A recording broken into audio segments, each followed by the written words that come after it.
Keeping the attacker in sight, I adjusted my balance. I let my momentum carry me forward and kicked their leg as hard as I could. Got you like that! The figure in the suit lurched and fell, the power saw clattering to the ground. There! I didn't waste any time. I grabbed the weapon and brandished it in front of me. Now it's my turn!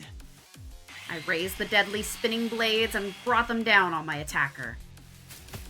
Only for them to dodge out of the way at the last second. You won't get away!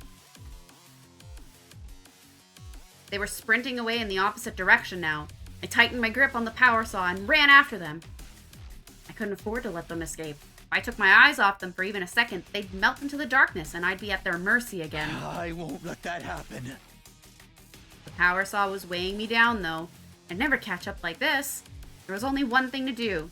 Whoever this person was, I had to stop them.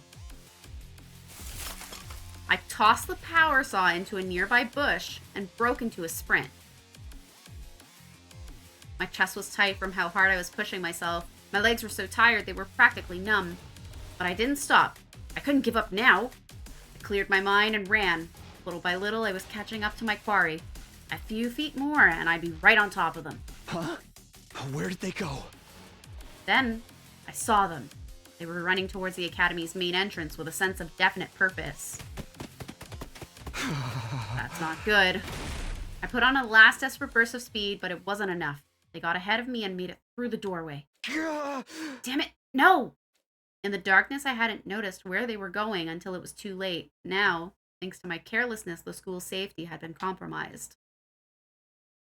Dun dun dun. Ah! I have to hurry. I ran into the school, following the strange figure's footsteps. I hadn't given up on catching them yet. The person in the black suit continued to run around the school. They moved confidently, almost like they already knew their way around.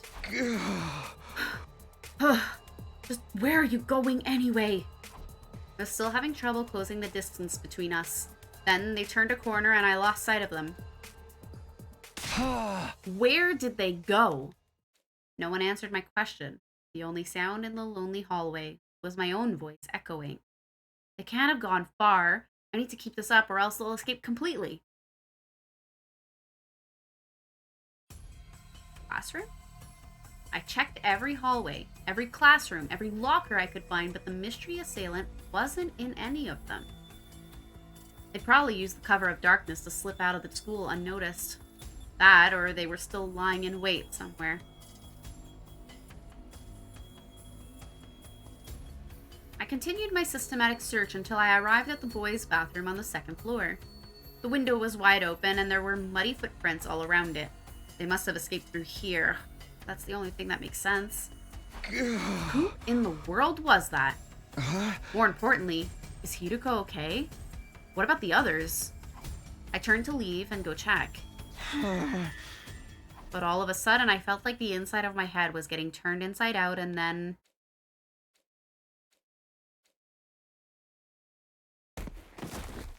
I blacked out abruptly and completely, as if a plug had been pulled somewhere in my mind.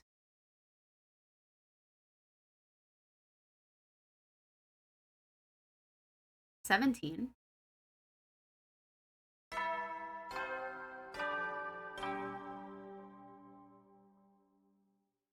Up and Adam troops time! How am I in my room?"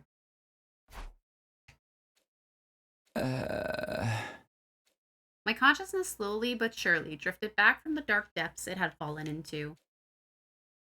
I opened my eyes and found myself looking up at a familiar ceiling. Oh, that's my room.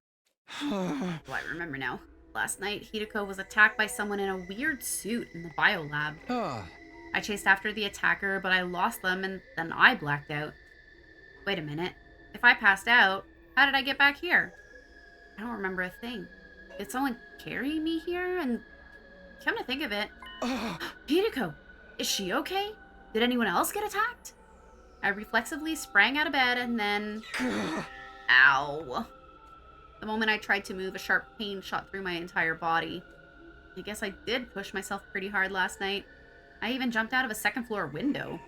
I don't think I broke any bones, but it still hurts.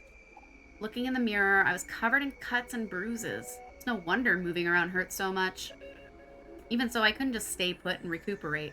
There were too many questions that needed answering. I fought through the pain and made my way to the cafeteria.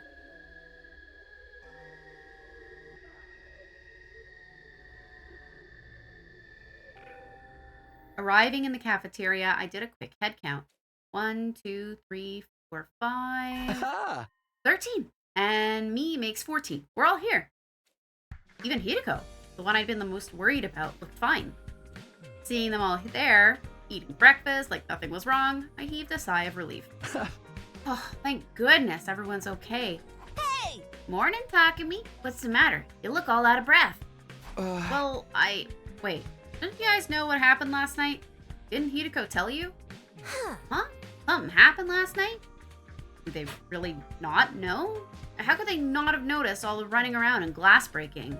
Moko, can you get everyone together for me when breakfast is over? You seem really serious about this. Alright, leave it to me. In the meantime, you should eat too, and try to relax a little, okay, hon? Sure, thank you. I left the rest to Moko and tried not to panic as I wolfed down some food. A little later, everyone gathered around a table at Moko's prompting. Is this going to take long? I think I'm heading for a sugar crash. Ugh. That's what you get for putting a ton of chocolate and ice cream on top of your donburi. You wanted to talk to us about something, Takumi? Yeah, it's about last night. I got right into it and began explaining what happened, but something wasn't right. Hey, where's Hideko? Wasn't she here a moment ago? Hey! Oh yeah, she said she wasn't feeling well, so she went back to her room. Being around a disgusting tardigrade like me probably made her queasy. That could be a problem. Without her, I can't... What? Can't get off? Did you get bored of harassing Nozomi and found another girl to sit your grubby little hands on? How many innocent maidens will you corrupt before you're satisfied? How indecent! And yet how intriguing. I demand you tell me more. What are you guys talking about? Anyway, that's not the point. I'd prefer to have Hideko around so she can back up my story, but I can't exactly go and drag her back here. There's nothing I can do about it. I'll just have to do the best I can on my own.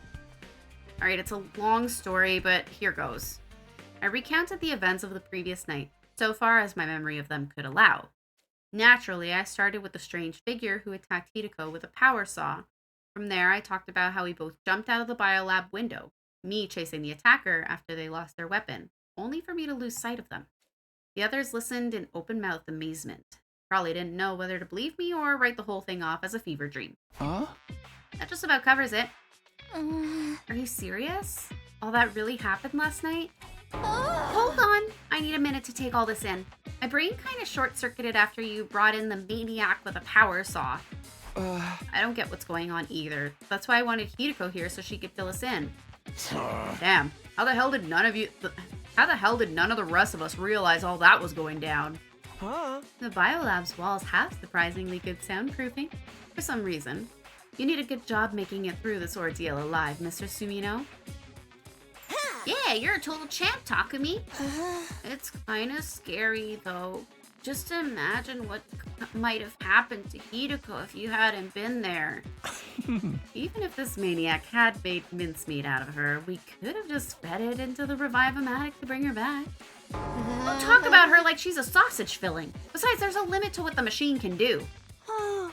But what were you doing in the biolab at that hour, Takumi? How can you not remember? I can only assume you were drugged or sleepwalking. If you're not making all this up, that is. What? You think I'm the one who attacked Hideko? I'm just speaking hypothetically. Honestly, I don't see how attacking our teammates would benefit you, so I'm not entertaining the idea too seriously. We won't be able to say anything for sure until we get Hideko's side of the story. Maybe it was some kind of shape-shifting enemy? I mean, there's no one else in this school apart from us. Nah, the alarm would have gone off if that was it. And the invaders always show up in huge swarms, not one at a time. And does that mean the attacker was one of us? No, that can't be. But we've already been getting threats. What if even more freaky stuff starts happening after this? Just like that, the whole room seemed to frost over. Everybody looked uneasy. Hold on a minute. I didn't mean to make it sound like that. But now the possibility's out there. You can't deny it. Not unless we all have solid alibis, or if we catch the real maniac. So, there really is a traitor among us? There's always only one truth, which means, who was it exactly? This isn't good. At this rate, everyone's gonna start getting paranoid. What could I say to calm them down? But before I could think of anything...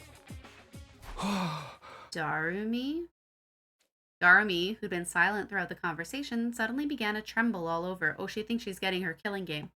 It's happening!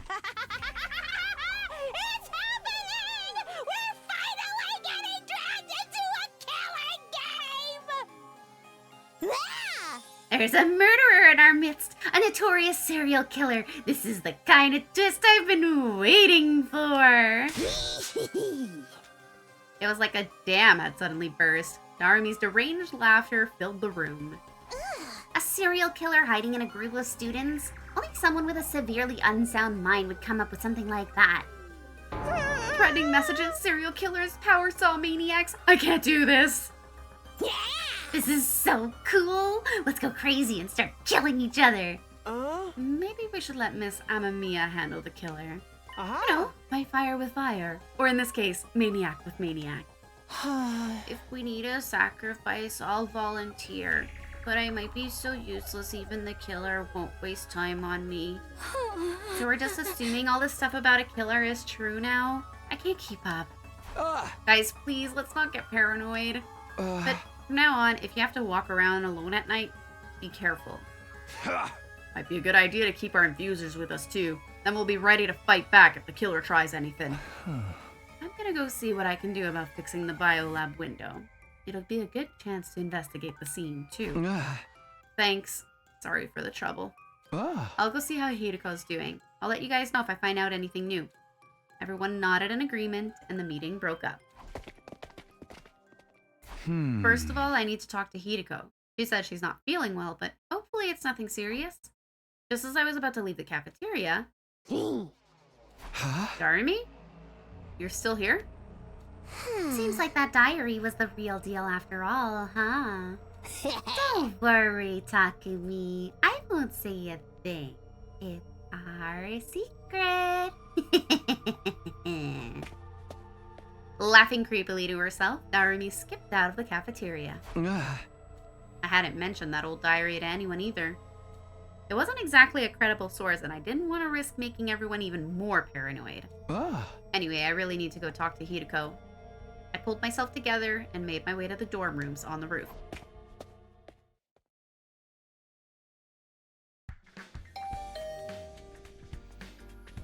No good, huh? I rang Hideko's doorbell, but there was no reply. It didn't sound like anyone was moving around inside either. I was reaching towards the bell to ring again, but thought better of it. She's probably sleeping. I feel bad for disturbing her. After the events of last night, I was still pretty worried, but I decided to leave Hideko be for now. I'll ask her later. I still got plenty to do in the meantime. Reluctantly, I turned away and left to attend to other matters. I already knew where my next stop was going to be. This is where I chased the killer around last night. At the time, it had been too dark for me to make out very much, but I had a general idea of where to go. It should be right here. I began to rummage around in the grass and shrubs, searching for something I'd left behind last night.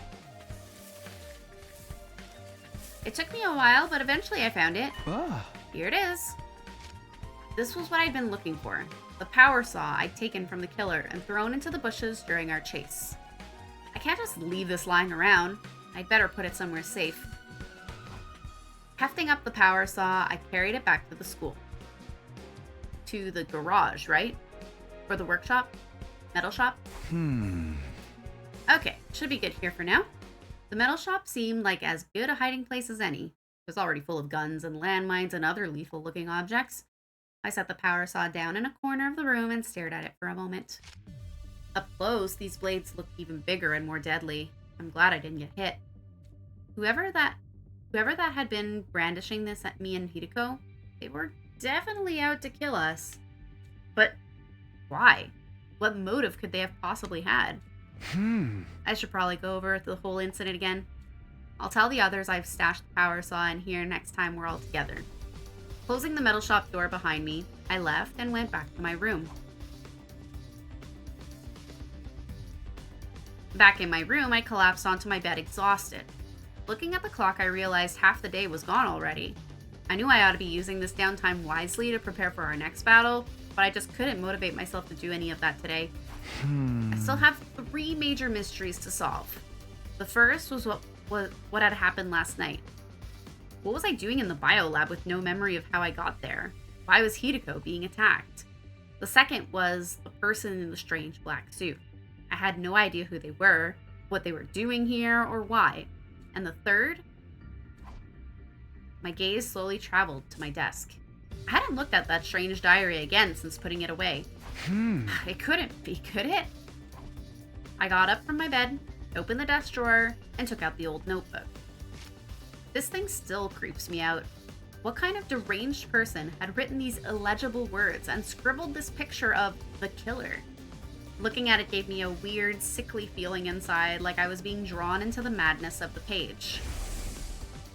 That was the signal that the killing was about to begin.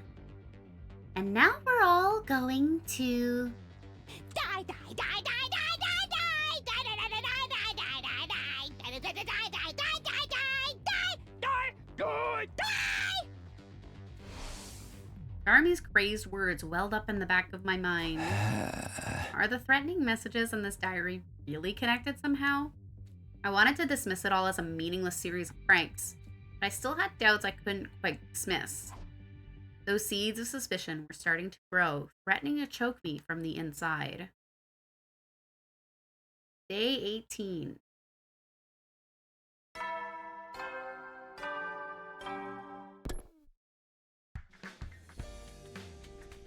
I woke up to the usual morning announcement and slowly got out of bed. I didn't get a chance to talk to Hideko yesterday. I'll have to track her down today at some point.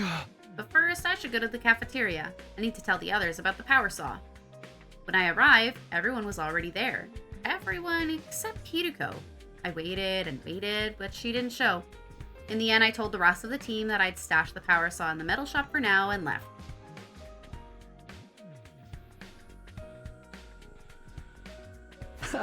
I feel a little calmer in here. I needed a change of scenery and found myself visiting the leisure lounge. There's no one here. Well, that's too bad. I was in the mood to talk to someone. I wasn't really sure what to do, so I sat on a chair by the side of the pool and gazed at the water for a while. Suddenly, I got an unpleasant, twisty feeling in my stomach. Why am I so hungry? I just ate a few minutes ago. What's going on with my stomach? My appetite seems to come and go a lot lately. I reached out for a bottle of water in hopes of quelling my hunger pangs, and as I did... Oh! Hideko! A surprised, troubled expression crossed her face. She must not have expected to find me here. I thought I'd finally get to talk to her, but as soon as she saw me, she turned around and began walking away. Hey, wait! I ran after Hideko and grabbed her, wrapping a hand around one of her long, slender arms. Let me go. Sorry, but I can't right now. I need to talk to you.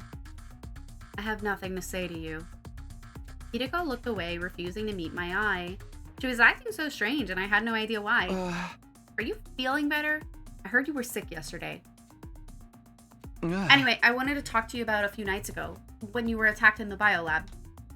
You remember that person with the power saw, right? Where did it come from? What happened that night? Can you let go of me now? You're going to leave a mark. Huh? Oh, sorry. I realized I've been holding on to her really hard and let go. But I couldn't let her leave just yet. I shifted around and blocked her path to the door. I've already told you I have nothing to say to you. Stop wasting my time and move aside. Why are you acting like this? Is there some reason you can't tell me? Please, just leave me alone. Huh? Hideko, what are you... Before I could say anything else, Hideko shoved me aside, knocking me off balance. Yeah. Ow! I fell on my butt with a painful thud. That girl really didn't want to talk to me. Why? What did I do? I got to my feet to go after her, but she was already gone. Hideko, why? I had no idea what was going on with her. Why wouldn't she tell me what happened? Why was she avoiding me all of a sudden?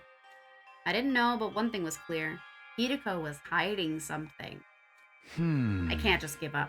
I need to find out the truth. I wouldn't get anything out of Hideko the way she was now. There was plenty of other stuff I could investigate. I decided to clear my mind by looking around somewhere else.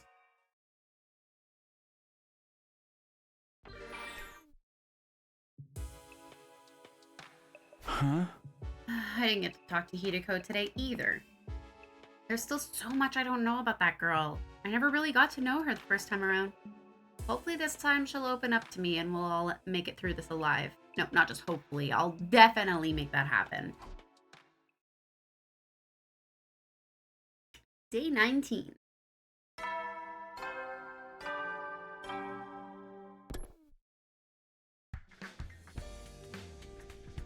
The obnoxious morning announcement played just like it always did. Knowing that the person who'd recorded those announcements was gone now made it feel a little uncanny, though. What's the idea of making the 19th a milestone day anyway? All that good round number stuff made no sense. Wait, didn't I say that last time too? Shaking off the haze that lingered around my thoughts, I got out of bed. Speaking of the library, I've got some business there today. But first, I better have breakfast. Time to go to the cafeteria.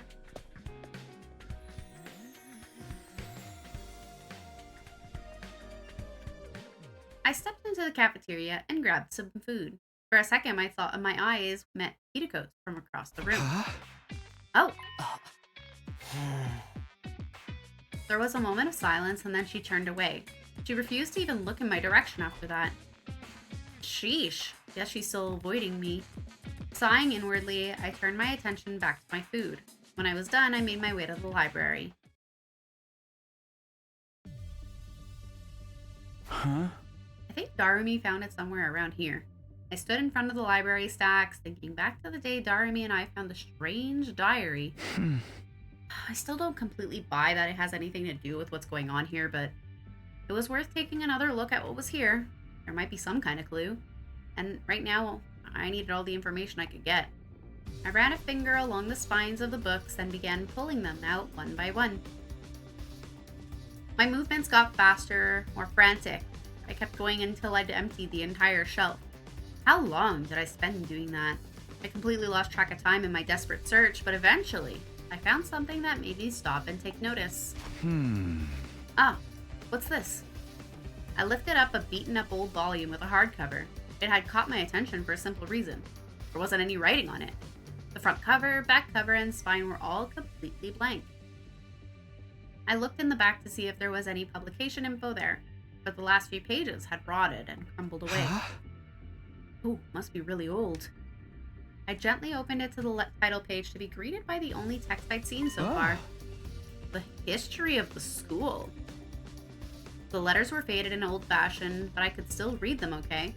Come to think of it, aside from the basics, I actually knew remarkably little about this academy. And with both Saray and Nigo gone, there wasn't anybody I could ask about it. It's not something I've thought about very much, but this isn't exactly your run-of-the-mill school. I turned the pages, getting a whiff of the musty paper smell that only really old books develop. There was no publication date anywhere, so I had no idea of knowing how... There was no publication date anywhere, so I had no way of knowing how old it was exactly. I flicked through the pages at random until I caught a glimpse of some troubling text. Did I see that right? I went back to the page in question, and sure enough, there it was. Notes on the serial murder incidents? My heart skipped a beat. A trail of cold sweat ran down my back as I began to read the passage. It detailed a series of ghastly murders that took place at the academy sometime in the past. They started suddenly one day, without any warning. A mysterious figure appeared in the school and started picking off students, one after another. Clad in a strange black suit, the killer used bladed weapons like saws and hatchets to massacre their victims. Some students rallied together to try and fight back, but they were all mercilessly cut down. The next day, the academy was sealed off from the outside world. The students prepared to mourn the friends they had lost, but then the killer came back. Once again, they mowed down student after student, bathing the school in blood.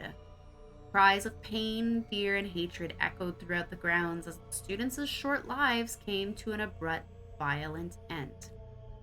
And then, just like before, the killer disappeared without a trace. No one knew how they got in to begin with, although some thought they may have passed themselves off as one of the surviving students. No one ever got a definitive answer, and the nightmare still wasn't over. Again and again, the killer would appear seemingly out of nowhere, slaughter a handful of students, and then disappear again. Naturally, there were attempts to fight back, but none of them achieved anything. It was as if they were dealing with an unkillable demon.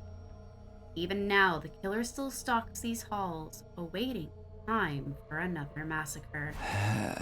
An unkillable demon? This has got to be made up, right? It just doesn't sound realistic. Although, I guess it's not the craziest thing in the world. Hey, we're basically immortal, too. It's not that weird. I found myself thinking back to the strange diary again. Could it have been written by one of the students who survived these attacks?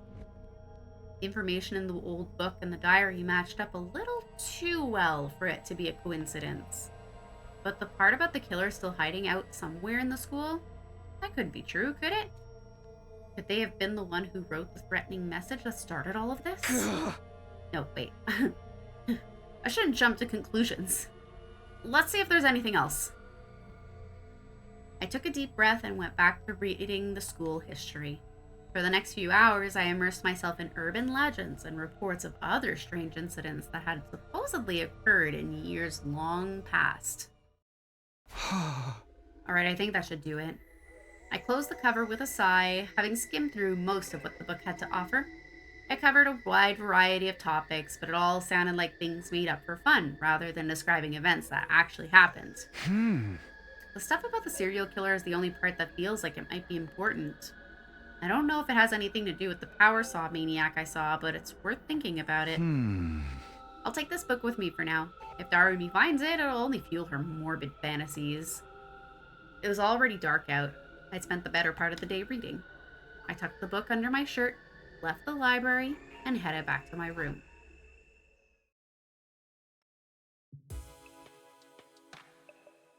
Whew, another day's flown by. There wasn't an enemy attack today, but there's bound to be another one soon. I need to be ready. I should focus on training tomorrow. I'd like to look into the murders that book talked about too. And I still haven't got a straight answer out of Hideko. Hey! Ugh, this is so much to deal with, I don't even know where to start. I think I'll just sleep on it. Maybe things will be more clear in the morning. I let out a long, hard yawn and switched off the lights. So ended my 19th day at Last Defense Academy. Day 20.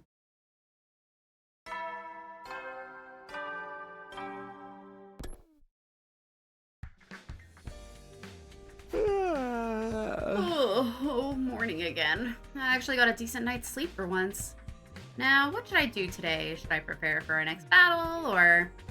Actually, I'd better get some breakfast before I make any decisions.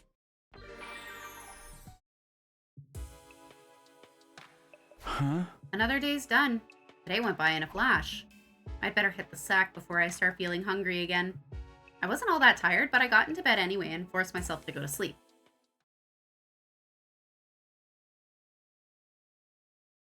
Day 21.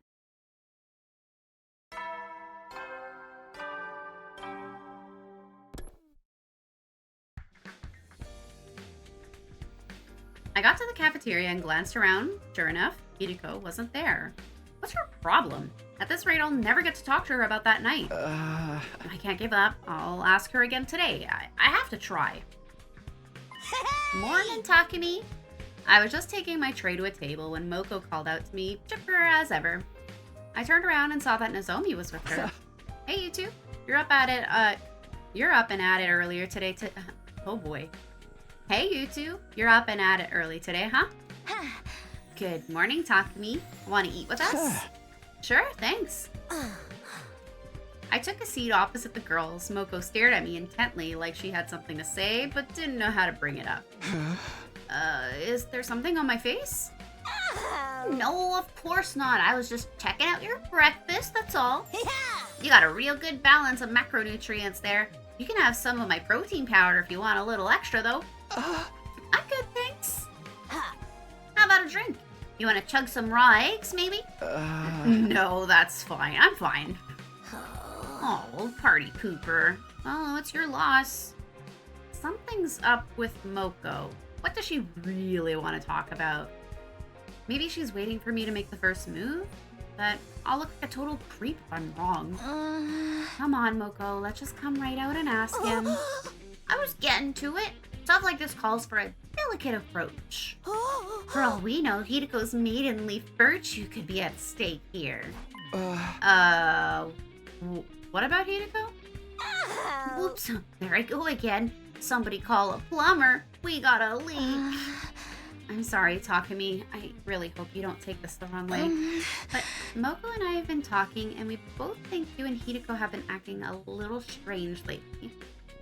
Right, I should have known this was coming. We didn't want to pry, but it's been going on for a while, so... No. Sorry, hun. We just didn't know how to bring it up. Don't apologize. It's my fault for making you worry. Their concern was understandable. Things had been awkward between me and Hideko ever since the incident. But what was I supposed to say? I had no idea why she was avoiding me. Well, some stuff happened, but I'm really not sure how to explain.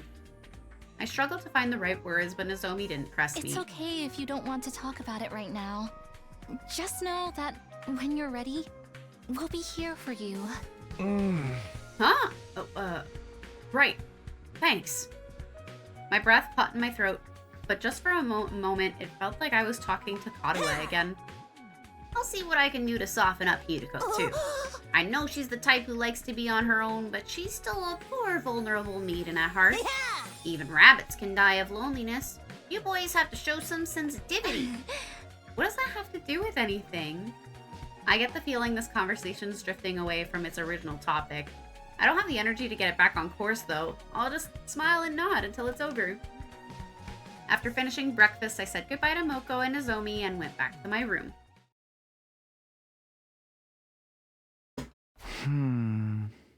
Okay, what should I do today? The idea of this mystery killer still worries me, but the whole thing's kind of sketchy. The invaders are a much more definite threat. I need to be ready for the next time they attack.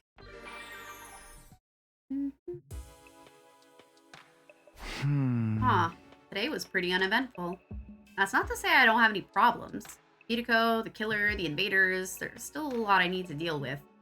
Out of all of them, Hideko is probably the most urgent. If I don't patch things up with her soon, everyone else is gonna worry. Alright, tomorrow for sure I'll...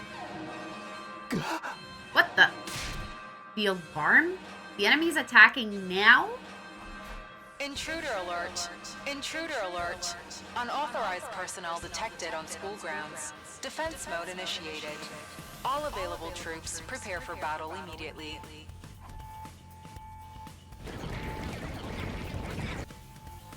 Uh-oh, I better get going. I was out of bed before the first echoes of the alarm had faded. We can do this. I won't let anybody die this time. Taking the briefest of moments to psych myself up, I rushed out the door and made my way to the war room.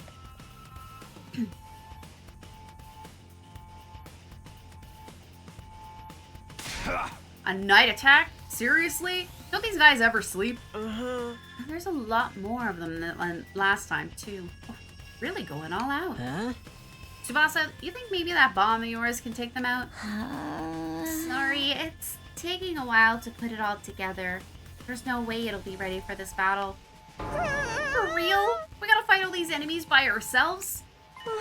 Don't worry, I'll fight too. Huh? Really, Kako? Where's this coming from? She's made a point of staying out of our battles until now. Not to mention how overprotective Ima is. I can't just stand on the sidelines and let you all protect me. I've been training hard so I can handle myself out there. Please let me join you. I'd be happy to have you with us, but are you sure about this? Uh-huh. There's nothing I can do when she gets like this. I tried to persuade her to reconsider, but it didn't work. She even threatened to sever her sibling bond. The idea was so distressing I passed out on the spot. The point is, I'm fighting and there's nothing you can do about it. Don't interfere, brother dearest. I've been training too, by the way. If push comes to shove, I'll jump in and protect my dear sister. I'll fight too. I'm sorry about before. Huh? You too, Shoma? Yeah. You don't gotta worry about this guy. I've trained him up so he won't embarrass himself. That's right. I've gone from being mold on a bathroom floor to mold on a toilet seat. It's a huge upgrade. Nice to see you guys finally showing some backbone. If there's one thing I can't stand, it's unproductive parasites. Huh? Well, they did take care of the school back when that threatening message forced us to leave. But with this intruder on the loose, it might actually be more dangerous for them to hang back while the rest of us go and fight. That's a good point. You coming too, Darby? I don't know. I'd love to show up as a mutilated corpse waiting for you when you get back. Oh, that's such a classic killing game opener. Yeah! But I guess it could be fun to go wild and massacre a bunch of enemies too. Alright, I'm in. That's the spirit. Now that's decided, we shouldn't waste any more time. We'll be mobilizing our team members for this battle. Team leader, give the order. Right. It's been so long since Hideko spoke to me, she caught me off guard.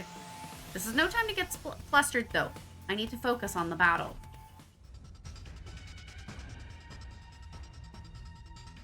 What gives? I can't see the enemy in this. We're sitting ducks out here. Sir Takumi, how are we to deal with this mist? We'll do the same thing we did in my future.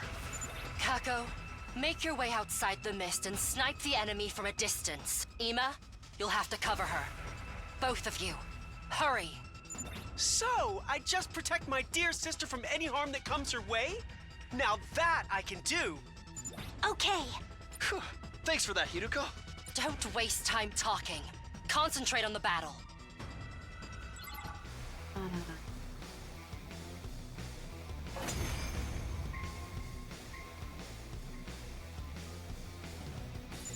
Takumi, this commander, is she?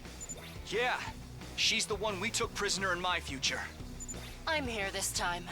I won't allow that kind of worthless sentiment. Huh? But... We'll talk about this later. We have to defeat her first.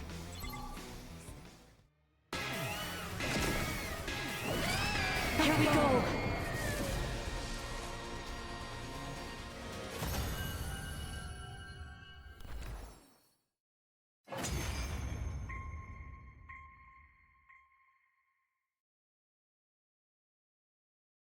Yeah, we won!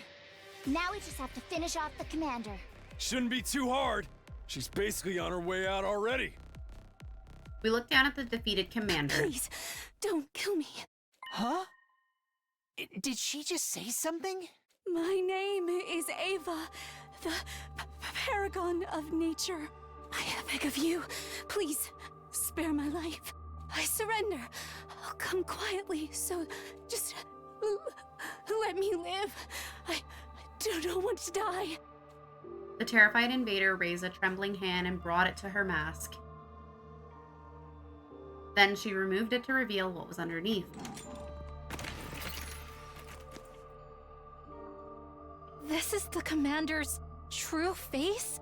She's no different from us. It's just like you said, Takumi. You'd almost think she was human. She looks roughly the same age as us as well. This certainly isn't what I expected to be concealed under that mask. Speaking of masks, didn't you say something about that too, Takumi? Don't the commanders consider removing their masks a sign of surrender? Yeah, that and a way of showing respect to your opponents. And it's one of the religious teachings they never go against, right? That's if what Takumi told us is true, anyway. Oh, do we gotta find out who's lying now? Who should we string up first? Her taking off her mask makes no difference. Hurry up and kill her. What? But doesn't that seem a little cruel? Not as cruel as attacking at night and trying to kill us in our beds. She's also the reason Ima had to get turned into Sire, right? Personally, I think that operation sounds like an interesting challenge. How about you, Ima? Good question. It's a tough choice, all right. What's so tough about it? She caused you so much suffering in the future. She's just going to betray us again this time. There's no point sparing an enemy if it means losing an ally later. Oh, I can't even argue against that. I'm with Kako on this one. Besides, people who hide their true faces should never be trusted. That's not very convincing coming from you, Miss Osuzuki. If we're gonna kill her anyway, can't I keep her as a research subject? I'd love to see what invaders' bodies are like on the inside. Wait, please. I don't know anything about this previous timeline you're talking about, but I would never defy God's teachings. I've lost the battle. I surrender. You can do what you want with me, but please, don't kill me. The commander's pleas were getting more and more desperate. Takumi, please. I really think we should spare her. We can't kill someone who's this afraid to die. Can we? Well, Mr. Sumino, what's it to be? Takumi, brother dearest, stand aside. If you won't kill her, I'll do it myself. I need to get stronger, and this is the fastest way to do that. Please don't kill me. Please don't kill me. Please, don't kill me. Takumi, can't you do something? We've already won the battle. Can't we just let her live? What do you think, Takumi? Anger, sadness, pity, desperation, fear. Everywhere I looked, somebody looked back at me with a different expression. They're all waiting for me to make the call. It wasn't an easy decision, but I knew what I had to do. We're not going to kill her. Let's take her prisoner like before. What? Have you lost your feeble excuse for a mind? Why kill Ado but let this invader live? If you're gonna make these big decisions, can't you be a little more consistent? See, I have the same train of thought as Takemaru, because one of the lines was, well, she betrayed us in another timeline, why should we let her live? What is Takumi's position on saying, oh no, let's take her prisoner like we did last time, when he came back to the past to kill someone because they were a traitor in the previous timeline? And it's kind of hypocritical. I didn't want to kill Ato, but I had to keep everyone safe. Anyway, we'll learn from the mistakes we made in my future and keep security on our prisoner extra tight. But she could still escape or turn on us some other way. Our team leader has made his decision. We have to abide by it. And since we can understand the invader's language now, it could provide a tactical advantage too. You sound like you absolutely love this decision that I've made. If we take this commander prisoner, we can interrogate her and potentially learn something that will help us out later. Yeah, exactly. I'm not just going soft here. You've got to believe me. I suppose that makes sense. What do you think, Lady Kako? If there's a proper reason for it, I guess that's okay. I hadn't expected Hideko to be so supportive, but thanks to her, the mood was starting to change. Everyone was still clearly conflicted, but they were starting to come around to the idea I'd proposed. I'm in favor of taking the commander prisoner. Same here! So what if she escaped into Kumi's future? We just gotta make sure that doesn't happen this time. Fine. If you're all going to insist, I guess I'll go along with it. I think we should spare her too. I'll help take care of her and everything. If we need to torture her at any point, can you let me do it? What kind of screams do invaders make? Just imagining it is giving me goosebumps. Ugh! Sir Yugamu, tell your little Yugamu to calm down. Forget the commander. Someone put this guy in a cage. Sounds like the matter's decided. The rest is up to you, team leader. First things first, let's get her into a cage. We'll use a sturdier lock than we did in my timeline, too. Oh, thank you, thank you, thank you. I'd never forgive myself if I died here. No matter what, I need to make it home one day. We summoned the drones to take the prisoner away and locked her up in the courtyard. We were all exhausted from our late night battle. We staggered back to our rooms afterwards for some well-earned rest.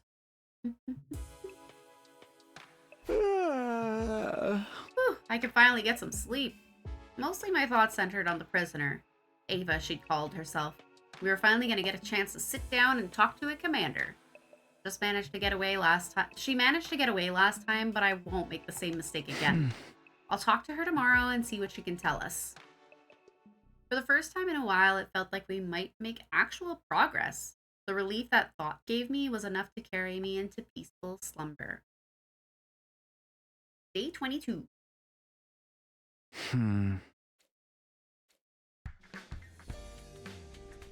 I gradually drifted back to consciousness, my head still fuzzy. I stretched out onto the covers and thought back on the events of last night. I wonder what time it is. I looked at my clock and found it was already past noon. I slept like the dead. I might have overdone it. My head was killing me. Going to get breakfast would be such a drag. I had no appetite at all. Maybe I was too tired to be hungry. But I can't just not eat anything. I picked at some rations I happened to have lying around and eventually had a shower and got dressed. Then I remembered Ava, the commander we'd taken prisoner. I decided to go and check on her before I did anything else.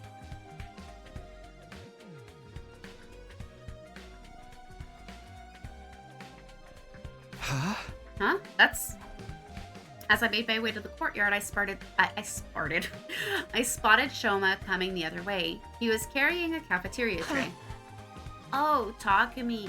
Good morning, or afternoon. Hi, Shoma. I guess it is more like afternoon now. Did you get up at a normal time today? I sure did. I needed to bring Ava her breakfast. I did promise I'd take care of her after all. It's only natural that should include feeding her. How was she? Did she say anything to you? She ate a little, but didn't speak. I think she's in a state of extreme stress. She was trembling all over, although that might just be because she was so disgusted by my unclean body odor. She's asleep now. That's the first time she's slept since we put her in the cage. Okay, sounds like it'll be a while before we can get anything out of her. I'm sure if we keep talking to her, she'll open up to us eventually. She has such a beautiful, gentle look in her eyes. I don't think she's a bad person. Really. Shoma developed a strong attachment to the prisoner last time, too. Things are different now, so I want to believe it won't lead to the same disaster as it did back then. I'll leave Ava in your care then. Let me know if there's any change. Right. I'll do the best job an inept slob like me can. I do want to see what Ava can tell us, but there's no point rushing things if she's not ready to talk yet. I decided to let Shoma handle her for now and went to spend the time somewhere else. It's getting dark. I should head back and get some sleep. Gazing absently at the sky, I ambled across the roof towards my room. Hideko was there too, also looking at the night sky. I wouldn't get a better chance to talk to her than this. I changed direction to walk over to her, but then... She must have noticed me. She abruptly got to her feet and began walking away. What's wrong with her? Why does she keep avoiding me? Hey! Hideko, wait a minute. Panic and irritation made my voice come out louder than I'd intended. It got Hideko to stop, though. Turned around, regarding me with quiet disdain. I'm sorry for yelling. I just slipped out. I really need to talk to you. Didn't I tell you I had nothing to say to you? It's fine if you don't want to talk. But at least tell me why you're avoiding me. She didn't say a word. Chilly silence. That was the only answer she deigned to give me. So that's how it is. Sorry for disturbing you. But you'll tell me someday, right? I want us all to survive this war. That includes you, Hideko. If something's bothering you, you can always ask me for help. Oh, and thank you for backing me up when I wanted to spare Ava. If you haven't been there, if you hadn't been there, the discussion might have gone on all night. Thanks for trusting me. I just made the most logical choice. I'm grateful all the same. Thanks again. Hideko turned on her heel and left, still not saying anything. I felt like her cool, collected demeanor had eased up for a moment, though. Couldn't tell for sure since it's so dark. Oh well. At least I got to thank her.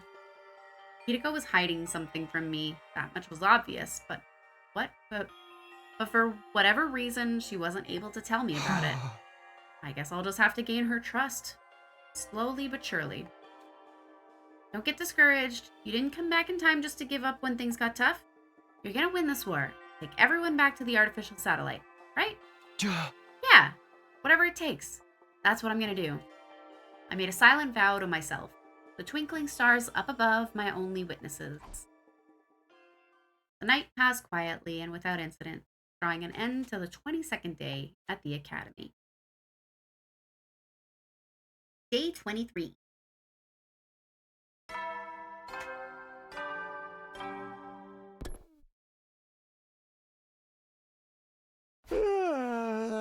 Oh, another day is starting. How should I spend my time today? Huh? That's another day done. Time flies when you're not fighting. If only we could make it to day 100 as peacefully as this. I knew that was just a hollow fantasy, but it gave me some comfort as I gradually drifted off to sleep. Day 24.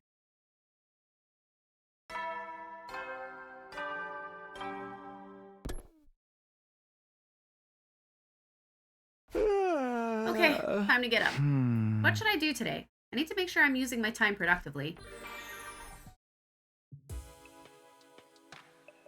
The nighttime announcement played like it always did around that time. Normally it would be my cue to start getting ready for bed, but not tonight. Ugh, I feel like I need something to eat. I was way too hungry to just go to sleep. I've been so stressed lately, my meals have been pretty rough and ready. I guess that's finally catching up to me. But I finished all of my rations and I really don't feel like going to the cafeteria. Maybe I'll just drink some water or something. I turned the faucet and began to frantically gulp down water. I was so hungry. It tasted better than regular water had any right to taste, but it still wasn't enough. I'm drinking too much of this. I don't know if our water supply is limited, but I'd better not risk it. Now that I'd fooled my stomach into feeling like it had something in it, I got into bed. Once I was asleep, the hunger wouldn't bother me anymore. I closed my eyes and allowed myself to drift off. Speaking of water,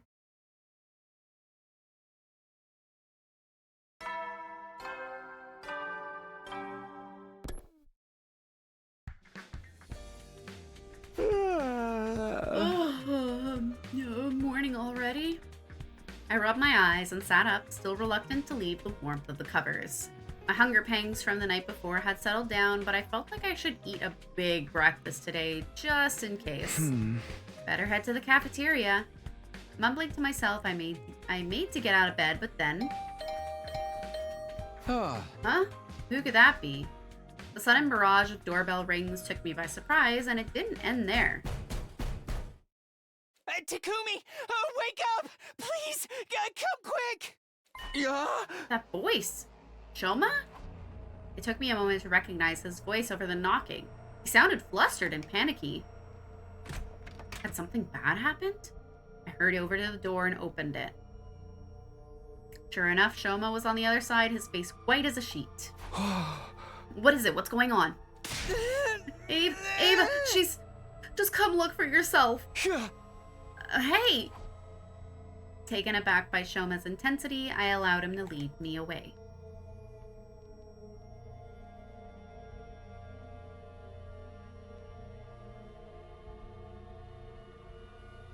Shoma brought me to the courtyard. Everyone else was already there. They were looking at the animal pens with bemused looks on their faces. Shoma, what's going on here? What happened to Ava? She's still in her cage. See for yourself. Something in the way his voice quavered sent a shiver down my spine. But I did as he said and stepped forward to look at the cage. Oh! Inside was a sickeningly large pool of blood, and in the middle of it, a body covered in stab wounds. Ava? For a moment, my mind froze up. What was I looking at? Had someone really killed her? Good grief. With all this blood loss, there's no chance of reviving her.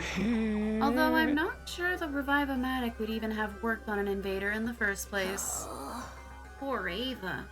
What a way to go.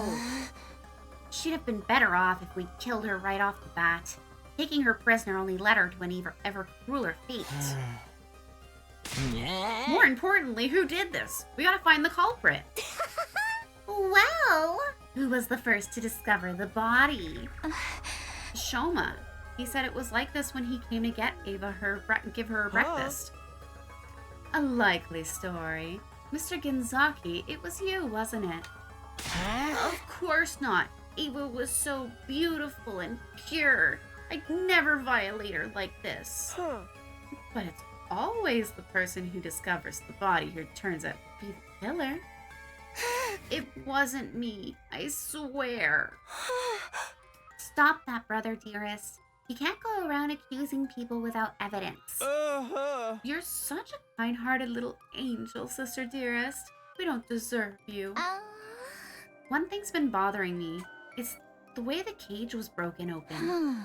Judging by the damage to the door, this was done with a bladed weapon. Oh yeah? Who do we know who carries one of those around? It wasn't me, I assure you. The Holy Jumanji sword would never do something so crass.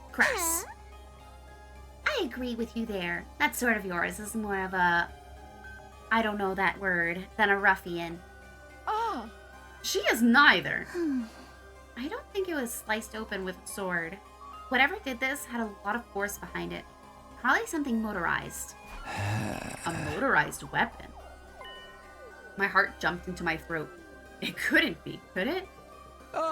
Yugamu, can you look at the damage on Ava's body and figure out how she died? I can try, but I'm warning you. I'm no coroner. That's fine, just tell me what you can. I can see several defensive wounds.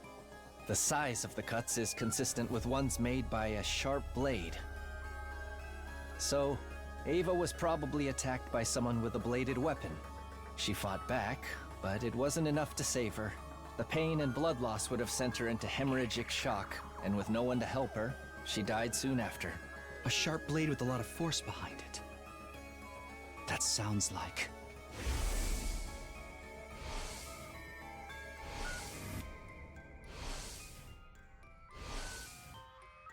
I hope I'm wrong, but there's only one thing I can think of.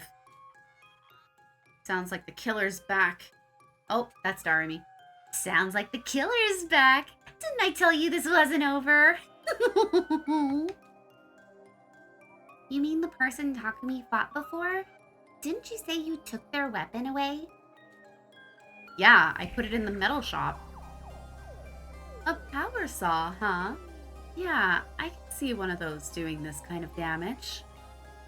I remember seeing it lying around. You don't think someone used it to kill Ava? Everyone, let's check the metal shop, quick. Uh-oh. Ruh-roh. I scrambled inside and headed to the spot where I put the power saw, but it was gone. There was nothing there now. We searched the room from corner to corner, but no one was able to find it. No way. It can't be. That settles it. Whoever killed the prisoner must have used the power saw to do it. So the killer in the weird suit came back? Just where did they come from anyway? Hiding in the shadows like a coward. Come out and face justice, vile fiend. Of course the killer could just as easily be one of us.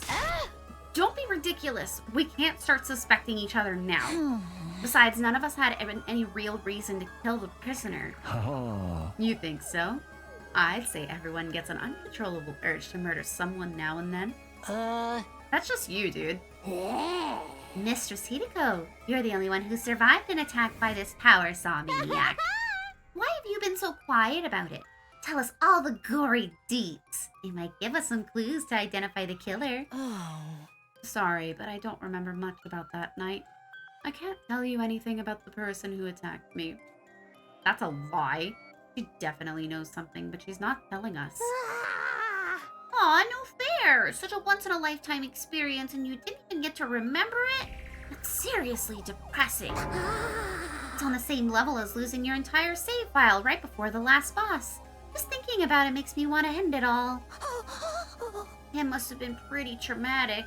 No wonder you blocked it out. Excuse me for speaking out of term, but can't we do something about Ava before we go looking for the killer? I feel terrible just leaving her like that. Let's take her to the morgue. If we bury her, we'll also be burying any clues the body can give us. Maybe we can make her a grave marker for now. We'll give her a proper burial when all of this is over. Alright, then let's split up. One group will move the body and the other will make the marker.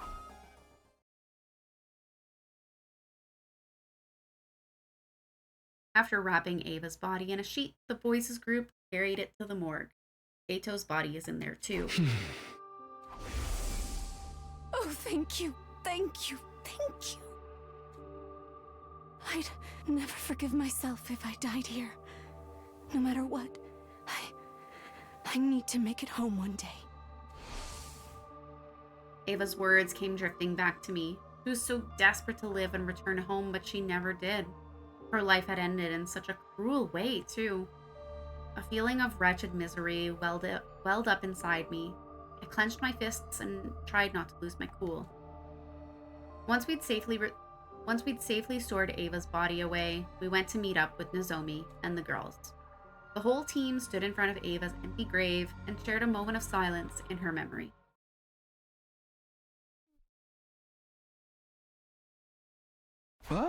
Another day is coming to an end. After paying our respects at Ava's grave, the mood had been heavy. Sadness at losing Ava, fear at being attacked by the killer, paranoia about who could be behind all this, doubt, grief, frustration. It was a smorgasbord of negative emotions. I didn't feel much like doing anything after that, so I just drifted back to my room. As I tossed and turned in bed that night, I couldn't help thinking of the graves I'd had to make in my last timeline.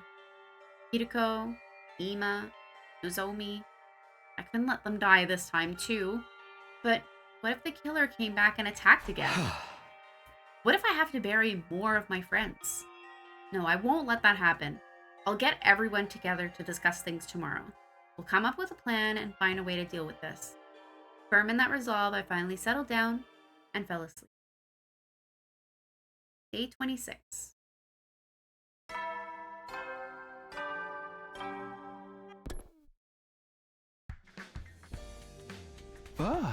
Oh, so hungry. I am so worried about, like, how often he's hungry. Like, is this a sign of something? The moment I was awake, I was assaulted by an intense pang of hunger. Did I even eat anything yesterday? I didn't really have much of an appetite, but still. I better go to the cafeteria for some breakfast, and I'll talk to everyone about what we're going to do next. I won't let any more of my friends die.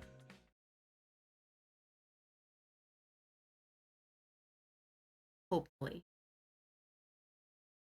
We all decided to get together in one of the classrooms. Once everyone was there, we got right down to business. Here's the deal. We need to do something about whoever's attacked me and Hideko and killed Ava. Hey! Up until now, we've been prioritizing our defense battles.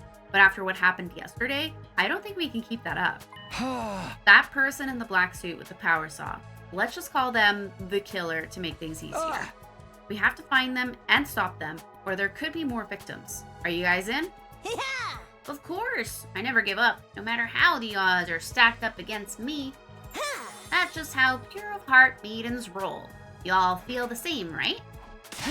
Yes, I may be at the very bottom of the social and biological hierarchy, but I'll still do whatever I can.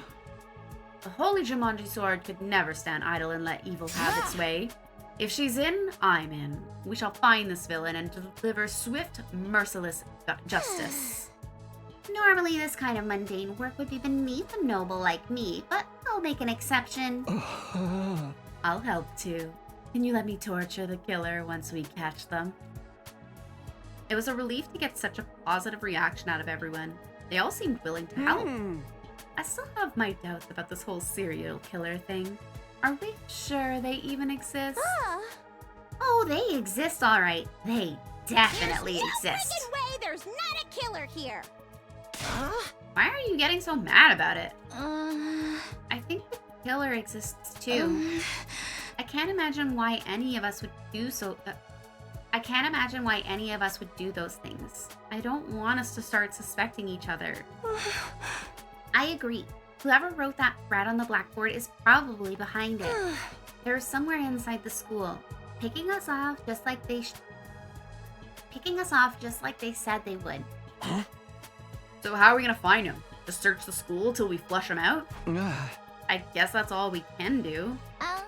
Hold on. I might have a better idea. I've been working on something I call an organic life detection device. It's not all that high spec, but it could help us out here. Ooh, sounds fancy. What's it do? To put it simply, it detects how many people are present within a certain range. If we set that range to within the wall of fire, we'll be able to see if there's anyone else inside the school besides us.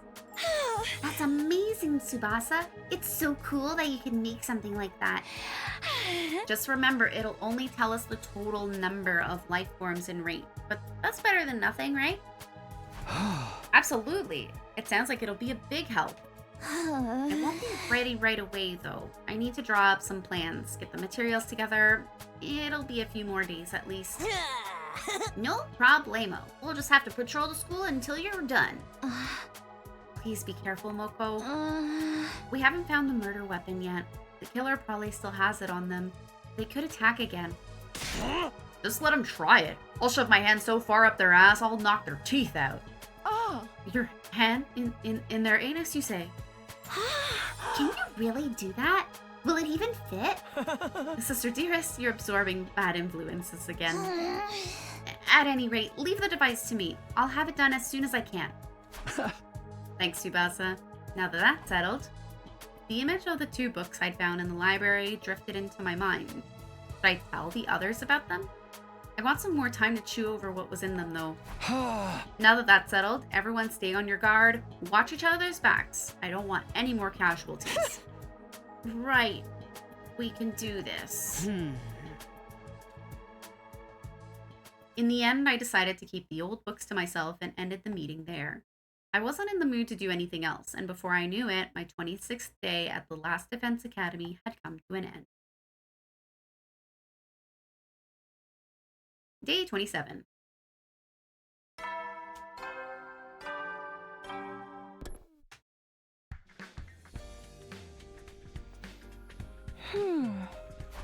Something the matter, Kako? Oh, good morning, Takumi. I was just trying something out.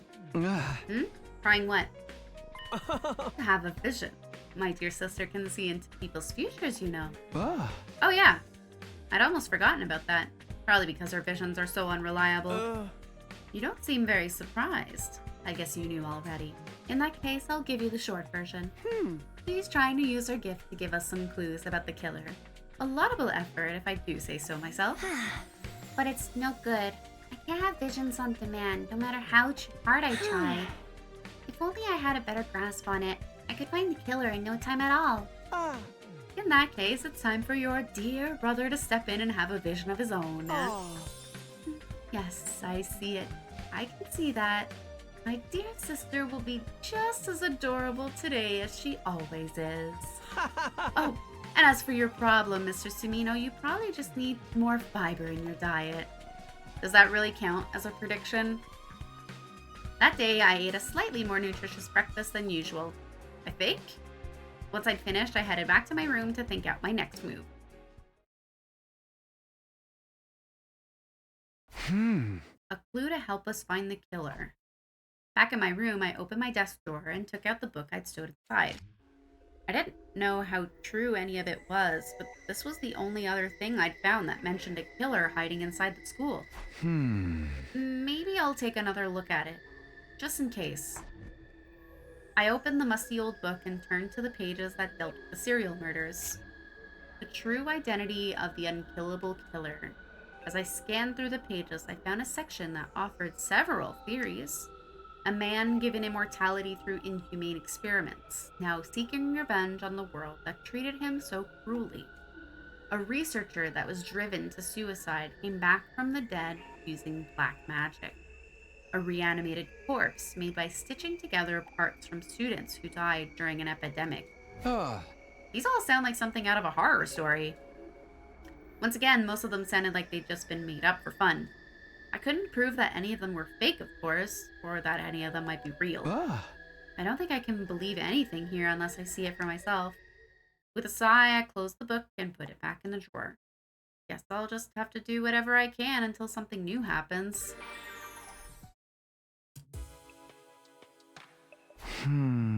Another day without an enemy attack. Maybe I shouldn't get too comfy. We've had to fight night battles before. But it's like the announcement says, I have to rest when I can. After a warm shower to wash away some of the day's fatigue, I got into bed and soon fell asleep. Day 28.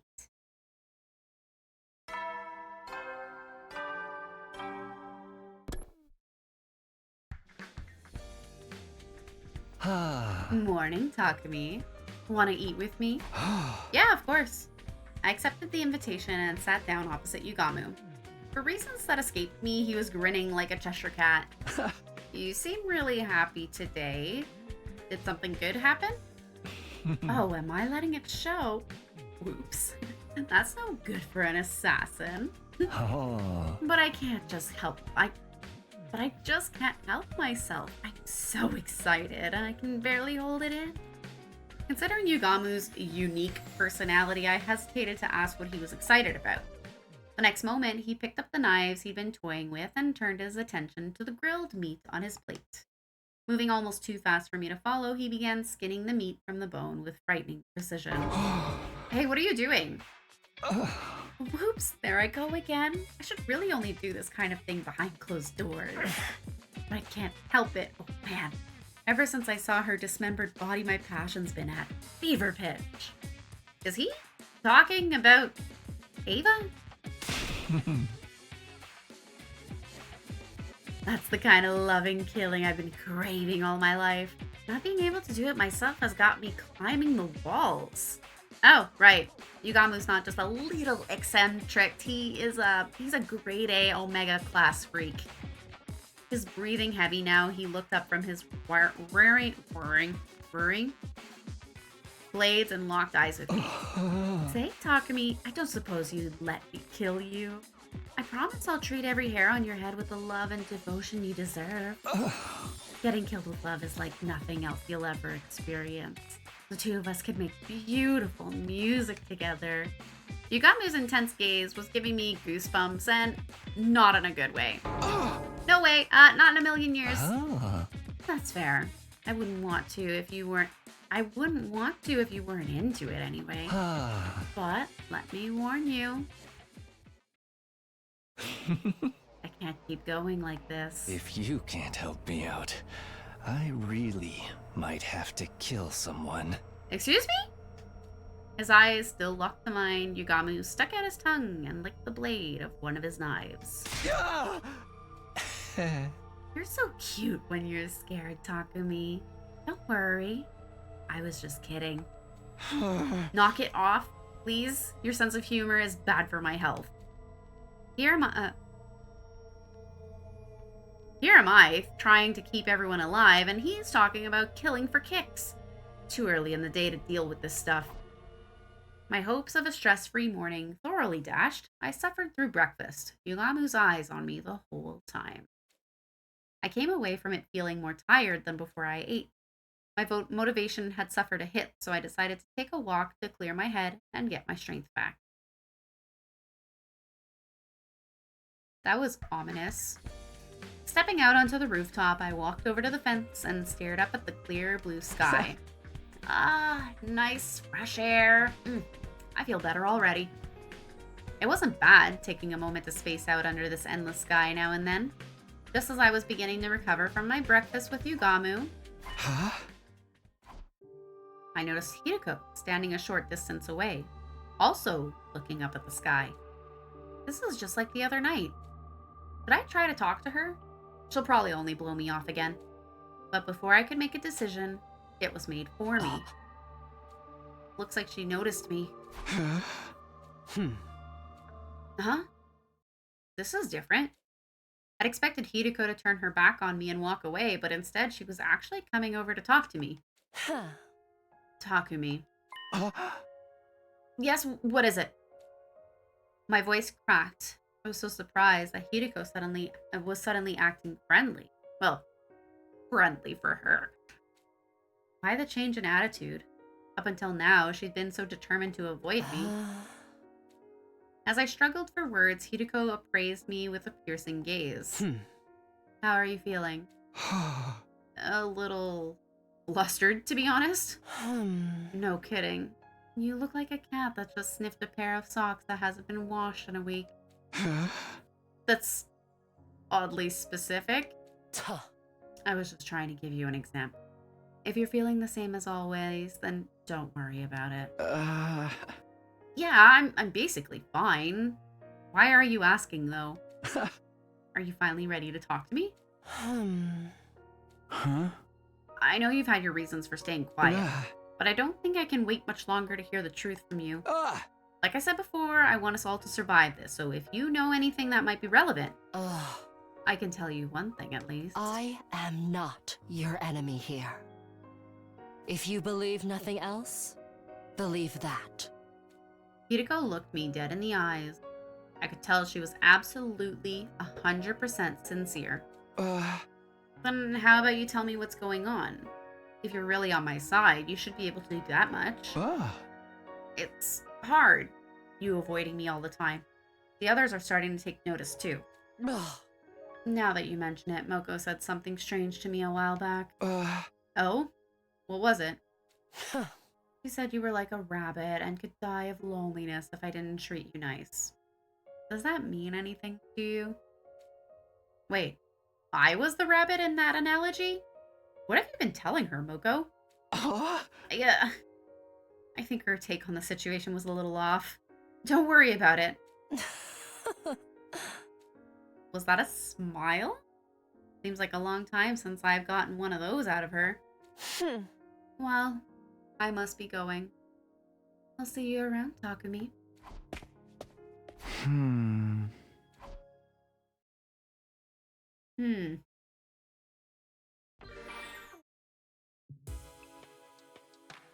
I managed to keep busy today at least. Better rest up so I can be ready tomorrow.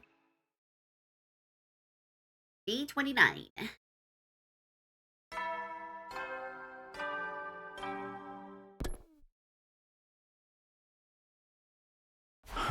It's morning.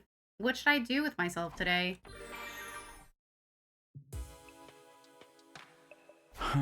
Another day's over. They really have been flying by lately. With nothing else to do, I began to get ready for bed. But then, I heard my stomach growling. Why am I getting so hungry at night lately? Am I sick or something? No, I doubt that. I used to eat snacks late at night back home. This is probably just a holdover from that old habit. That said, I don't think it's good for me to eat this late. I decided to content myself with slurping down some water again. After that, I got into bed. Sleep swept over me like a wave, and before I knew it, my consciousness had drifted away. Day 30.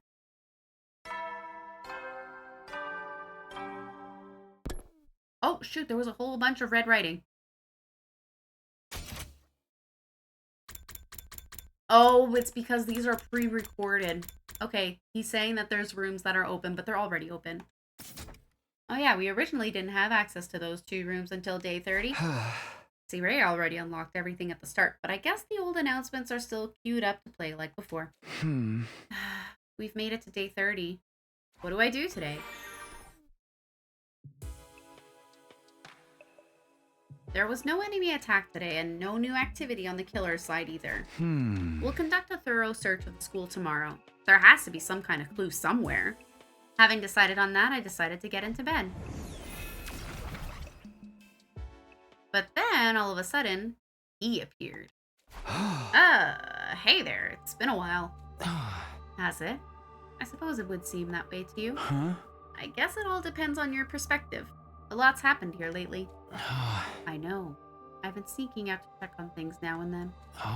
That girl you took prisoner. What?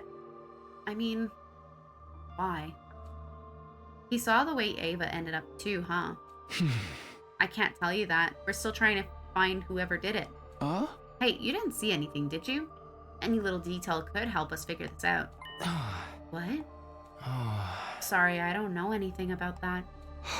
No, I'm sorry for springing it on you. We're just so desperate for information right now. If you do think of anything, let me know, okay? That weapon you had before. I think it's called a power saw. I did see where that went. It was out on the edge of school grounds near the wall of fire. Wow, really?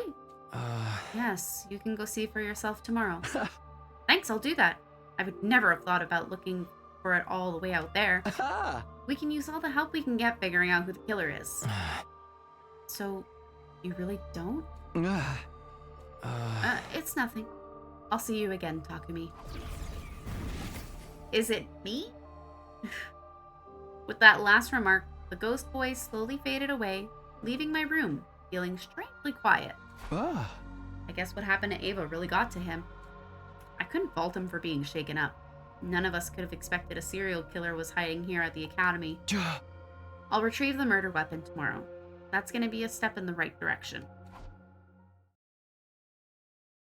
Day 31.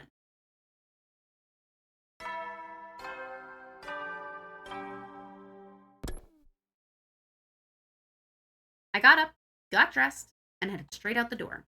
I headed towards the place the ghost boy had mentioned the night before.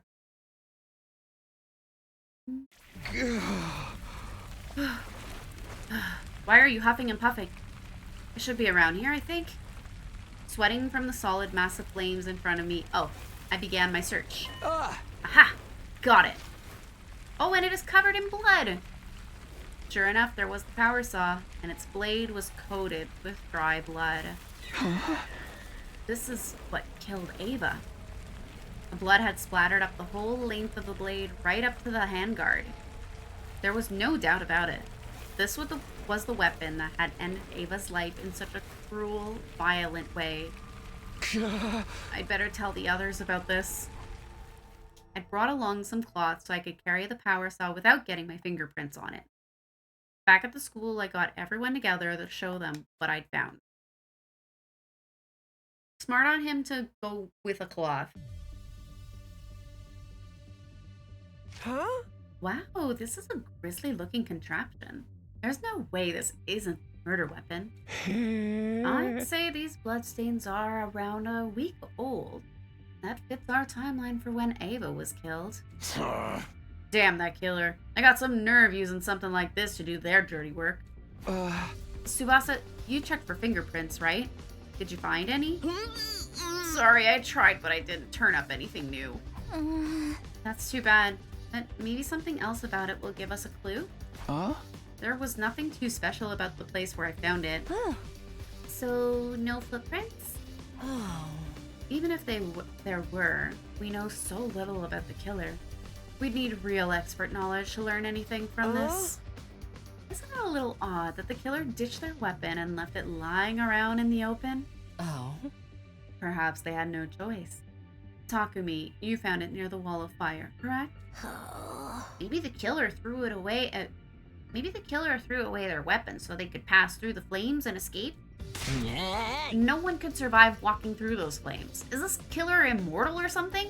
An unkillable killer. It happens more often than you might think. Right, Takumi? Narumi looked at me and gave me a creepy smile. The diary we found did say the killer kept coming back from the dead, but that couldn't be true, could it?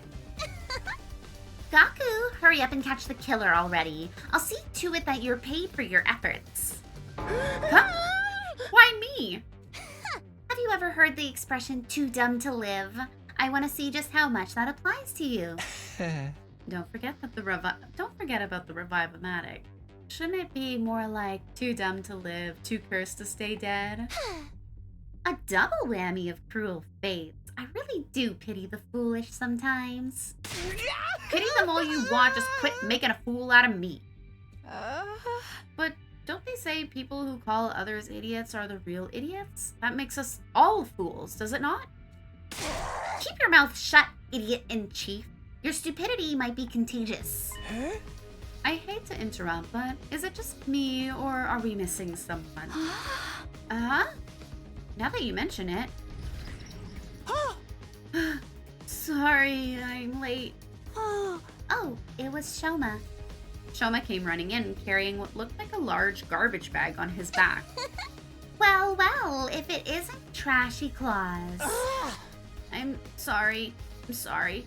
Carrying this slowed me down more than I thought. That sure is a big bag, dude. What you got in there? Right. Well, it all began when I was eating lunch in the bathroom like usual. You eat in the bathroom?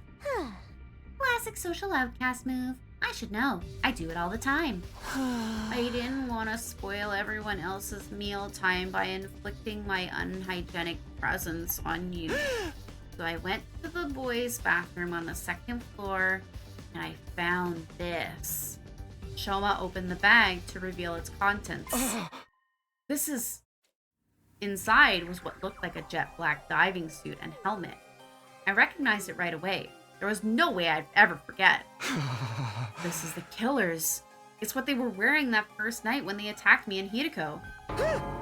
It is? I was afraid of that. I found it stuffed in a supply closet. I didn't want to make any assumptions, so I brought it here to show you. So the killer took off their suit and hid it. I hadn't considered they might do that. And we only figured it out thanks to Shoma eating in the bathroom. Go Team Outcast! What about after the killer took off their suit? Did they slip away and hide somewhere? It's possible, but we can't say for sure yet. I bet Tsubasa's doohickey will help clear things up. I should have it ready by tomorrow. Just wait a little longer. So, what are we going to do with this suit and the power saw? The suit's no threat, but we should probably destroy the power saw, right? If the killer gets their hands on it again, we'll all end up like the prisoner. Wouldn't it be better to hold on to it? It could come in handy if we need to defend ourselves. Yeah, I'm with Nozomi on this. If we get attacked and have to fight unarmed, the best I can come up with is a bear hug. That's if my womanly charms don't work, of course. I'll object to that last part, but getting a bear hug from you sounds pretty scary. How about we lock it away somewhere? I'm pretty sure the lockers in the metal shop all have combination locks.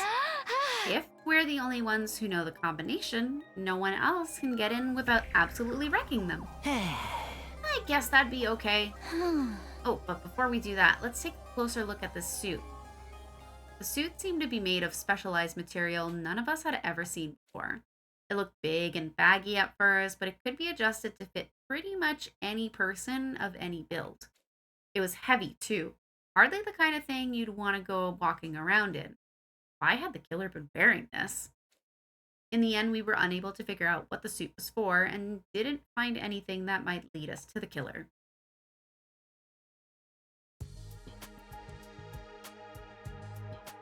We took the suit and power saw to the metal shop and locked them away in one of the lockers. All right, looks like they'll fit okay. Perfect fit. Now we just shut the door and set the 4-digit combination. I guess the team leader should do that part. Huh? Me? I can't think of something right on the spot. Just pick a number that's easy for you to remember, but don't make it too obvious. Yeah, but still. I flubbed around trying to think of something, and then I felt someone's eyes on me. Yugamu stood on his own in a corner of the room. He was looking at me intently. Sorry, but I think I'm gonna head back to my room. I'll leave the rest to you guys. Huh? What's the matter? You got a tummy ache or something? Nothing like that. Seeing that power saw has got me kind of hot under the collar, that's all. Seriously? He's still getting those urges even at a time like this? Okay, well, rest up and feel better soon. See you later. I practically pushed Yugamu out of the classroom and into the hallway. The last thing I needed was him getting in the mood, especially in a crowded space like this. Anyway, I just got an idea for the combination. How about... Wait! Don't tell us. I think it'd be better if you're the only one who knows it, Takumi. Why? It kind of defeats the point if just anyone can open this thing. I'm not saying the killer could be one of us or anything, but it's best to keep risks to a minimum, you know? Plus, if the power saw happens to come out of the locker and you don't remember doing it, I think you might be blacking out, buddy. That's my idea. That's my theory. I think it's him. It does make sense from a logical standpoint. It'll mean less chances for this stuff to fall back into the killer's hands. We'll just need to make sure Mr. Sumino stays alive if there's an emergency. Sure, I'll do my best not to die. Not that I make a habit of it anyway. I closed the locker door and entered the combination to set the lock. The code I decided on was 6914. Why?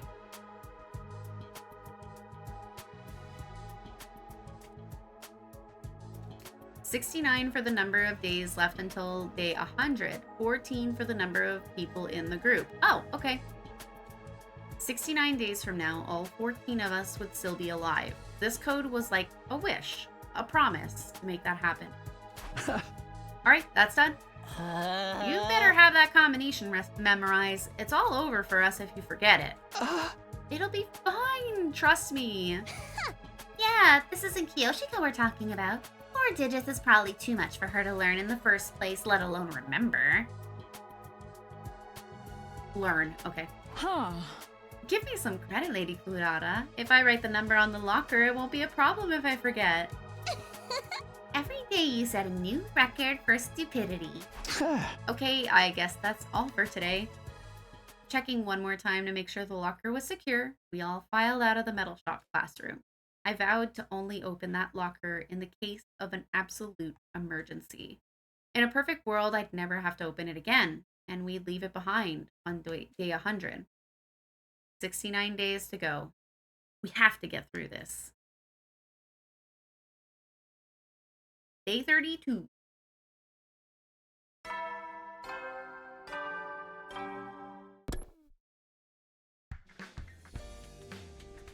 It's morning already. Tsubasa said her device would be ready today. Huh? We agreed to meet up in the metal shop this afternoon. I wonder how this is all gonna turn out.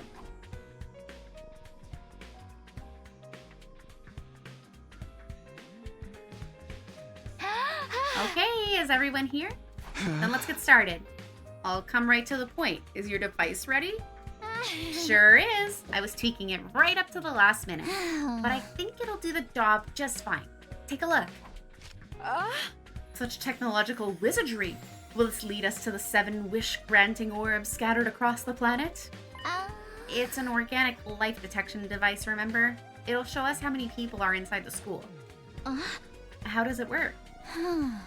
It's super simple, really. It detects and counts any large life forms within its effective range. In this case, that range is everything within the wall of fire. So it'll show us how many people are currently on school grounds. It'll even register a stinking pile of excrement like me as a person. Of course, so long as you're alive, you count towards the total. But it only works the total, not their location. It's great the way it is, if you ask me. How'd you make something so awesome? It'd take way too long to go into the specifics. How about I just show you it in action? Everyone ready? I'm flipping the switch. 15! There's an extra person here. Well, there's only 14 of us. That means There's one extra? Yep. I already tried it before and it keeps coming up 15. Okay, I'm starting to get creeped out. You sure it's not broken? I can give it a quick karate chop if you want. That might fix it. Huh? Coming from you, Miss Mojito, I'd be more likely to smash it into pieces. I actually got Takemaru to help me test it out earlier. I sent him outside the wall on the school bus and checked the reading again. When we did that, the total changed. It went down to 14. In other words, this reading is accurate. Then there really is someone hiding out somewhere in the school. Could the one extra be the boy made of undying flames? No. He's so different from a regular person, he probably wouldn't count. This cinches it. The legendary serial killer is among us. Fact. Which means the killing game has finally started. Legendary? Huh. I'll believe that when I see it. Human or invader, anyone who messes with me is going down. In the name of the great and powerful Osuzukis, I will slaughter this miscreant. Good grief, you're starting to sound like a murder freak yourself. But I guess it's all in self-defense. Can't have you guys getting killed by someone who doesn't appreciate you. Let's go catch us a killer, peasants. A king's ransom to anyone who makes a positive contribution. You're gonna give us money? Let's do this. But anyone who fails to produce results must recite a poem of my own composition 100 times. What a tedious sounding punishment. It's too dangerous for any of us to search alone. We should split up into groups. And if you find yourself in a risky situation, get out of there. We'll stop once the sun goes down too. Got it. I'll keep checking the readings in case there's any change. We arranged to search the school in groups of 3 to 4 people. Unfortunately, none of us were able to uncover any new clues, and when it started to get dark, we called it a day.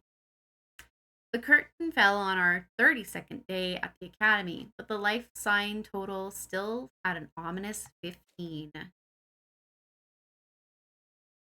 Day 33.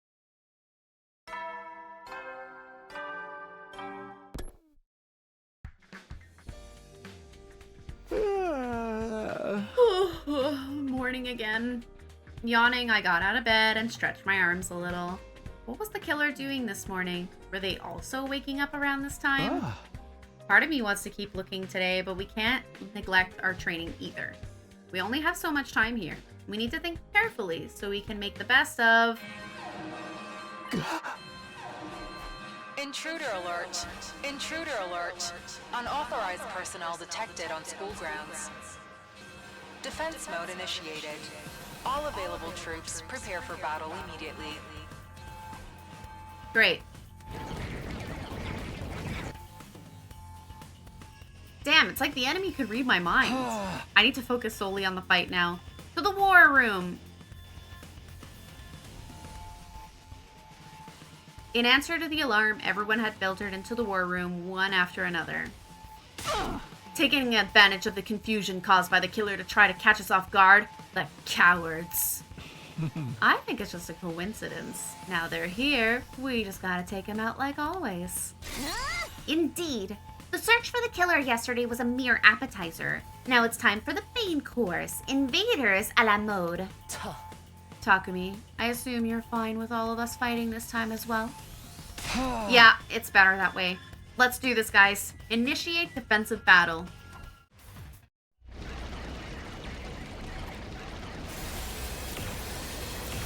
Oh, we didn't fight this thing yet in this timeline? How infuriating. How dare that bitch push me around. Who the hell does she think I am? I'm the great Adamakyu, the paragon of hatred! You're all going down! All the timelines are blending together and I keep forgetting like who's next. I'm coming for you!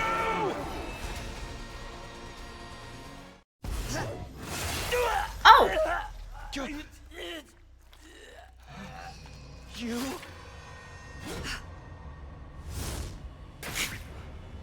This is a new development.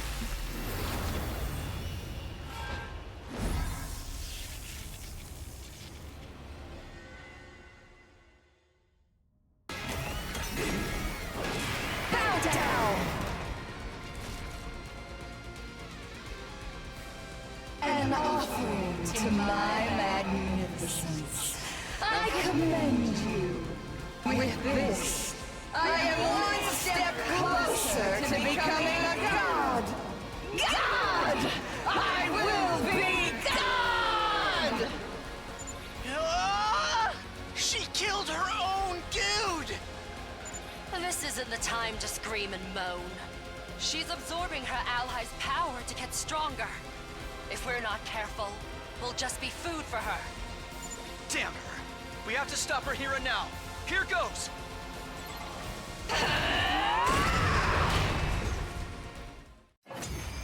It seems we've already fought a similar battle in the past. I am the paragon of hope, meshness. To inflict such a grave wound on someone as great as I seem to have underestimated you. I won't let my guard down. Slowly but surely, I will gain power. And when I have it, I will become God! With a fearless smile on her face, Veshness took her leave. After the battle was over, we trudged our way back to the war room to discuss how it went. Letting the Supreme Commander walk away unharmed was a bitter pill to swallow, but we'd made it through without any fatalities on our side. The enemy was bound to be even stronger the next time they attacked. We'd have to train hard if we wanted to survive. We could afford to take the rest of this day off, though. We disbanded the meeting, and our 33rd day at Last Defense Academy came to an end. Day 34.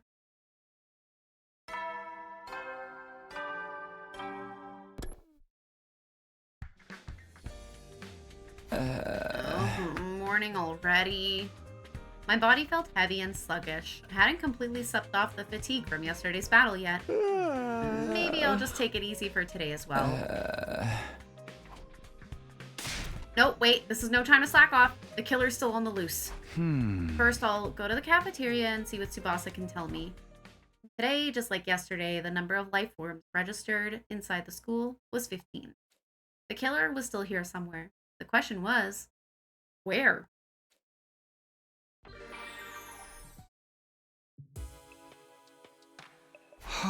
We didn't find them today either. I dove into bed and embraced the warmth of the covers after a long, hard day. We'd carried out another exhaustive search, but hadn't found any trace of the killer. I shouldn't get discouraged. If we keep looking, we'll find them eventually. Tomorrow, for sure. But it wasn't as simple as that. Days passed, and we still made no progress in our search. Every time we looked at Tsubasa's device and saw that 15 flashing back at us, it felt like the killer was mocking us from the shadows. Day 35. Day 36. Oh my gosh, day 37.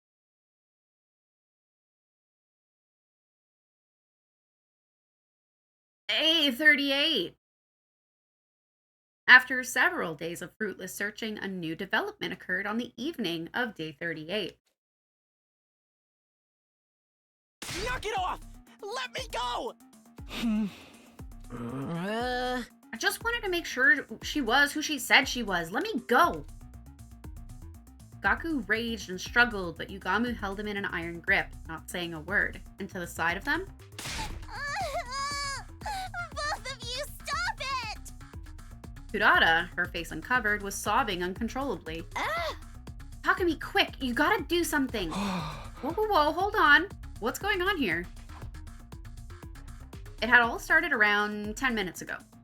Tired and disappointed after searching all day without any results, I'd gone back to my room. Then, Tsubasa had burst in and dragged me to the rec room, not really telling me anything until we got there.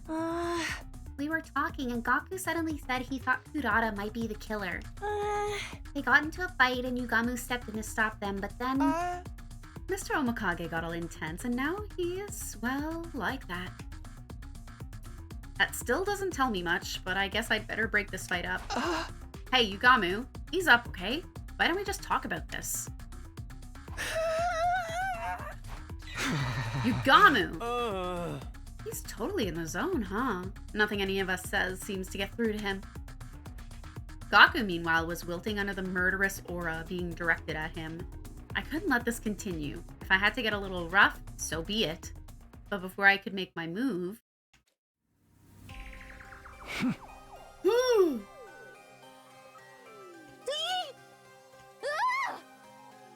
Yugamu reached into his robe, brought out a knife, and began pressing it into the flesh of Gaku's throat. Stop it, Yugamu! Are you crazy? You're scaring me! A cold light shone in Yugamu's eyes. Those were the eyes of a killer. He wasn't playing around. If I didn't do something, he really was going to kill Gaku. I said stop! I charged at Yugamu, fully prepared to get injured myself, but then... Oh, so that's how it is, huh? Well, I never thought of this before. Good to know it works. Yugamu seemed to finally come to his senses all at once. After muttering some weird stuff to himself, he put the knife away. What the hell, man? I seriously thought I was done for. Sorry, got a little overexcited. You know how it is. Just what did you think you were doing, Yugamu? Oh, Takumi. When did you get here? You saw me at kind of an embarrassing moment, huh? But thanks to Gaku here, I'm feeling a whole lot better. Thanks for playing along, man. What? You should apologize to Kurata, though. Just saying. With that, Yugamu casually strolled out of the room, a satisfied smile on his face. What in the world was all that about? No idea. It's all your fault, Gaku. None of this would have happened if you hadn't had the audacity to accuse me of being the killer. At some point, Kurata had put her weird tomato mask on and was now rounding on Gaku. I didn't accuse nobody. I just put the possibility out there. You ought to be executed 1,000 times over for even suspecting a noble like me. Burn in the fires of hell, you gutter snipe. Can somebody please explain how all this started? Okay, so you know how everyone's really tired and stressed out from looking for the killer? Some of us decided to come here to play some darts and unwind a little, and all of a sudden Gaku started asking Kurata to take off her mask. He seemed to think the killer had stolen Miss Osuzuki's mask and was now impersonating her. We saw that in another timeline.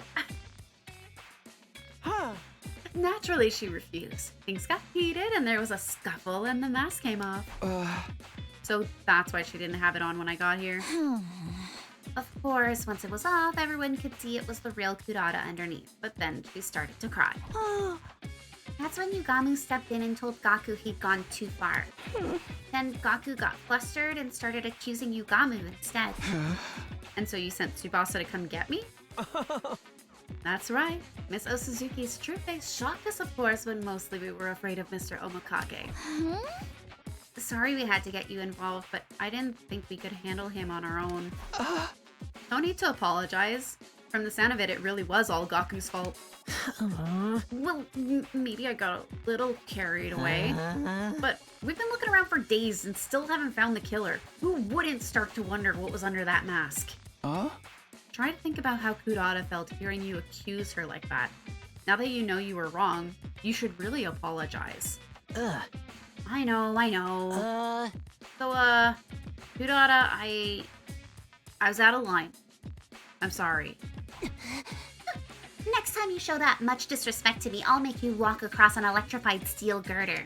I bet Mr. Madoka would fall off just a few steps from the end, snatching death from the jaws of victory, as it were. Dude, don't jinx it. We don't even know if I'll have to do it yet.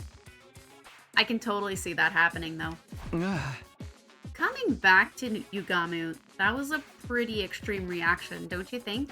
It was like someone flipped a switch and made him go into assassin mode. We weren't getting through to him at all. A switch? Yeah, there must have been something that set him off. He said he was feeling better now, but what was wrong with him in the first place? Yugamu's been acting really strange lately. Could that have something to do with this incident? Things had calmed down in the rec room, but it still felt a little awkward as we went our separate ways for the night. Between the war with the invaders and the search for the mystery killer, we were all starting to feel the strain. We needed to solve at least one of those problems before we fell apart completely. But it can't be one of us, because... Day 39. It can't be one of us, because the life form device that Tsubasa made, it's reading 15, and we're only 14, so there's an extra person somewhere. Alive.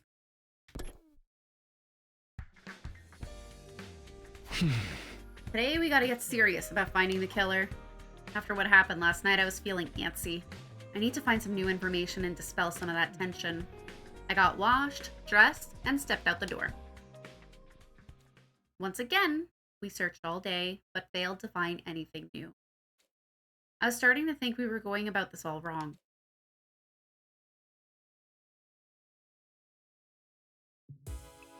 As I continued to fret over our lack of progress, the day wore on into the night. I know 2 secret compartments to the school that this timeline's cast doesn't know, and it's bugging me. We're at a total impasse. I was so tired I was having trouble thinking straight. At this rate, what little remained of the day would just pass me by. Walking around in a daze, I spotted Hideko coming towards me from the other direction. Oh, Hideko. Oh. You look terrible. Did Moko hit you with a pile driver or something? I don't think I could survive that. Huh? I'm just trying to figure some stuff out. Oh? Oh? What stuff? Maybe I'll ask Hideko for some advice. She's not avoiding me as much these days, and she might be able to come up with a better plan than me. Can I ask your opinion on something? You don't have to if you don't want to, but I think your input would be really useful. Oh. I don't mind. What is it you want to ask? Huh? The last few days we've been searching high and low for the killer and still haven't found any new clues. I was thinking we should approach the problem some other way, but I have no idea what that other way might be. What about going outside the wall? But Tsubasa's device only measures life signs inside it. You said you wanted clues. It stands to reason you can learn things outside the school too, doesn't it? At Hideko's words, it felt like the fog around my brain was starting to clear. I've been so fixated on the total life sign count, I never even thought about going off school grounds. Oh, you're right. That was a real blind spot. Thanks, Hideko. I knew asking you for help was a good idea. I'll go with you if you want. It's safer to travel in a group anyway. That's a good point. I'll get some more people on board too. We'll meet up and set out tomorrow morning. After arranging things with Hideko, I found the others and figured out who else would be coming. This time, things would be different. This time, we'd get somewhere. With new hope welling up within me, I waited for the next day to arrive. Day 40. This is a big group. Who's coming with us? I headed to the parking lot and found the other members of the expedition team waiting for me. Morning, everyone. You guys ready to head out? This makes me think it's not going to be an exploration, because an exploration is 4 people. Ready when you are. I'll handle the driving too. So it's the 7 of us today. I hope we find something. I kind of wish the killer would just show up again already, except I don't really want them around. It's complicated. I gotta be outside in the sun like some kind of health-conscious beach bunny. Oh, just kill me now. Turn that frown around, Army. You can get through anything if you keep your spirits up. Athletic and supportive. This much positivity has gotta be bad for me. To sum it up, we're all fine. Let's get going. You're speaking for everyone now? Well, I suppose we shouldn't waste time. So, once we've passed the flames, we just look around for anything that might be a clue, right? Yeah, that'd be great. Then let's do this! No guts, no glory. We all got on the bus and set off full throttle for the ruins beyond the wall. Where are we going? I'm excited! But also worried. I'm a bag of mixed nuts right now.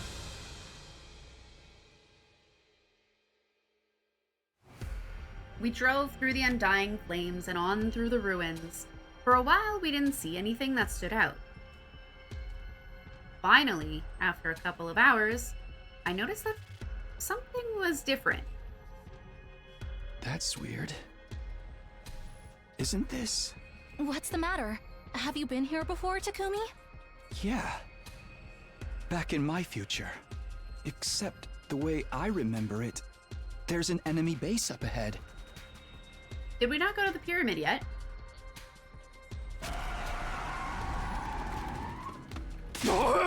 Say what? Dude, why you gotta break out of nowhere like that? Didn't you hear what Takumi said about the base? Do you want to charge right into enemy territory? I'm sorry, I should have noticed it sooner. It just feels a little different from last time. It does seem strangely quiet here. I don't see any signs of invaders nearby either. Was this base big? Were there a lot of troops there? Yeah, it was. In my last timeline, we went there by this road and stormed the place. You took the fight to them even when we can't be revived out here? That's bold, man. But there's no invaders here now. What could have happened to them? Maybe they're all too depressed to come out and fight. Even invaders can get mental health problems, I bet. Anyway, we ought to turn back for now. Don't want to end up in a battle we ain't prepared for. Keep going, Takemaru. Full speed ahead. Yeah, man. Oh, let's rock it. Hey, were you even listening to me? If you get us all killed out here, you're so freaking dead. We came out here today to gather information. Anything that looks out of the ordinary could be a potential lead. Right, and even if it turns out to be unrelated to the killer, we should still be aware of what the invaders are doing. You guys are crazy! We can't just drive into a base that's crawling with enemies. I'm fine with going. Maybe me and the invaders can swap stories about our mental breakdowns. I'm in too. If there's any chance of finding out something new, we have to take it. Of course, it's not like this is a full-scale attack. We'll pull out if things start to look bad. Fine. Might as well face it, Gaku. We're in the minority here. Hey! Okay. But if things do go wrong, I'd better get some kind of payout for it. Alright then, let's keep going. Slow and steady now. Bridging the speed all the way down. Bringing the speed all the way down, we inched the bus along the road to the enemy base. After a while, we stopped and began scouting ahead on foot. But what we found was so different from what I remembered, I found myself wondering if we hadn't taken a wrong turn somewhere. Oh! Hot damn, dude! Someone was here before us. Oh, that's really gross. Where the base should have been, a mountain of dead school invaders. There were so many of them. They spilt off the pile and onto the ground, making it hard for us to move forward without wading through them. They're all dead. Ain't nobody here left alive. It doesn't look like sickness did it. All the bodies are beat up. We've all been cast aside so carelessly. There's no art in this. Whoever did this knows nothing about setting up a proper murder scene. Do you think they turned on each other? Or was there a third party involved? Third party. I don't know, but this is kind of a lucky break for us, right? Not wrong. If all these invaders are dead, that means less for us to fight. I don't think it's that simple. Especially when we don't know how or why they died. Let's look around some more. We looked all around the base, inside and out, but we didn't find anything to explain what had happened there. It's nothing but bodies as far as the eye can see. Staying here any longer won't get us anywhere. Takumi, we should leave. Now? After coming all this way? Something this weird had to mean something. Were we really just going to walk away without figuring it out? I wanted to stick around a little longer, but it was already getting dark. Oh? There's no need to rush. Finding this was an achievement in itself. For now, we should head back and let the others know. Hideko gave me a light slap on the back and began walking back towards the school bus. Was that her way of trying to comfort me? Alright, I'm gonna head back too. Get the idiot and the freak for me, will you, Takumi? The what and the what now? Oh, the idiot and the freak, okay. Takemaru jerked his chin towards Darumi and Gaku, who were crouched down a short distance away, looking at something intently. Ooh, there's one here too. It's so fast. Dude, it's huge. Hey, Darumi, Gaku, come on, time to leave. There was no response. They seem to be excited about something, though. The music makes me think it's not something serious. What are you guys doing here? We're heading back. Hey, Takumi, take a look at this cute little thing here. I followed Darumi's gaze and saw something crawling out from underneath a dead body. The image is black. There were two of them, in fact, each scurrying out from a different location. What are those? Some kind of bug? The player can't see what it is. They were moving too quickly for me to get a good look, but they seemed to be about the size of a fist. Frankly speaking, they were neither little nor cute. They remind me of the little dudes that used to scuttle around my kitchen back home. You think they're a new species? Can we keep them, Takumi? They'll make better pets than Sirei. Yeah. Of course not. Oh, come on. We'll feed them and take them for walks and teach them tricks and everything. I'm more concerned that they think of Sirei as being on the same level as a cat or a dog. I killed a whole aquarium full of fish last time I had a pet, but don't worry, that taught me to respect life, so it'll be fine this time. How exactly does respecting life fit in with your killing game obsession? Come on, guys, back to the bus. Everyone's waiting, and you'll get left behind if you don't hurry. Mind if I go to the bathroom first? I have a tummy ache. Are you gonna sneak one into your shirt? Ooh, me too. I feel like my bladder is about to explode. Fine. Just don't take too long, okay? They totally snuck some into their clothes. After a little while, Darumi and Gaku joined us on the bus, both of them looking refreshed. By the time we got on the road and left the base behind, it was already getting dark. We arrived back at the school early the next morning. Day 41.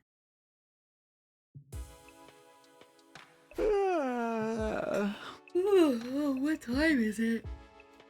Rubbing my eyes and looking at the clock, I saw that it was really late. I'd slept clean through the day and into the next evening. Oh, well, I really overdid it. I remembered us getting back this morning, but not much after that. I just had a vague impression that I got really hungry, then practically passed out from exhaustion. Oh, my head hurts, too. A headache from oversleeping. That's happened to me before. I better take something for it. It'll be more like dinner than breakfast at this point, but I'll go to the cafeteria anyway. Dissolving some medicine in water, I gulped it down and stepped out of my room. I feel like this is gonna turn into an alien plot. Like, they took two weird bugs with them, I know it. Some of the team were still in the cafeteria eating a late night meal. It's mostly the ones who stayed here while we were gone. I guess the others are still sleeping off the trip. I grabbed some food for myself, and as I turned to find a place to sit, somebody called out to me. Hey, Takumi. You wanna eat with me? No, not this again. Now there's a face that just screams, oh no, not this again. And maybe yet now you're thinking, how did he know? How did he know? Don't be so jumpy. Ema's here to keep an eye on me today. I promise I'll hold back. Good evening, Mr. Sumino. You can sit next to me if you want. Thanks, I'll do that. I don't see you two together very often. My dear sister is participating in a girls' night and she forbade me from being present. I thought I might get away with it. I mean, slap some makeup on me, make some strategic tucks, and I could easily pass as a girl, don't you think? The worst thing is, he's absolutely right. So instead, Mr. Omikage's been telling me all about his passion for killing. Can't you leave off that stuff for a while? I'm trying to eat here. I told you before, right? How I'm having trouble with my urges right now. Yugami ignored me and continued with his macabre topic of conversation. After what happened with Gaku, I finally figured out a way to suppress them better. Oh yeah? What's that? I don't actually have to kill anyone. I just have to see the look of despair when they stare death in the face. Sleepy headaches? Just sleep some more. Honestly, I think that would be my reaction. It's not exactly a long-term solution, though. More like a coping mechanism. I'm not sure how to react to that. I have no idea what it feels like. Think of it like when you watch sexy videos online to sate your own desires. It doesn't make them completely go away, but after a decent session, they fade back into the background for a while, you know? Hey, don't just assume that's what I do. Does that mean you prefer in-person encounters, Mr. Sumino? How very analog of you. How very analog of you. I guess I'm the same in a way. Although in my case, it was always the ladies coming to me. Ima's questionable work history is something I really don't want to get into right now. My only problem is that no one seems to want to show me their seconds before death face. I'm not doing it. That's cold, man. At least let me ask first. Yeah! I know how you feel, Mr. Omikage. It's no fun letting frustration build up until it feels like it's ready to burst. I may not be a killer or a sexual deviant, but I understand impulse control at least. I guess you could describe Ima as impulsive, like the time he stabbed Takemaru the last time around. Come on, Mr. Sumino. Don't act like you don't know what Mr. Omikage is talking about. How do you mean? You know what it's like. You killed Mr. Atsuki, didn't you? But that was different.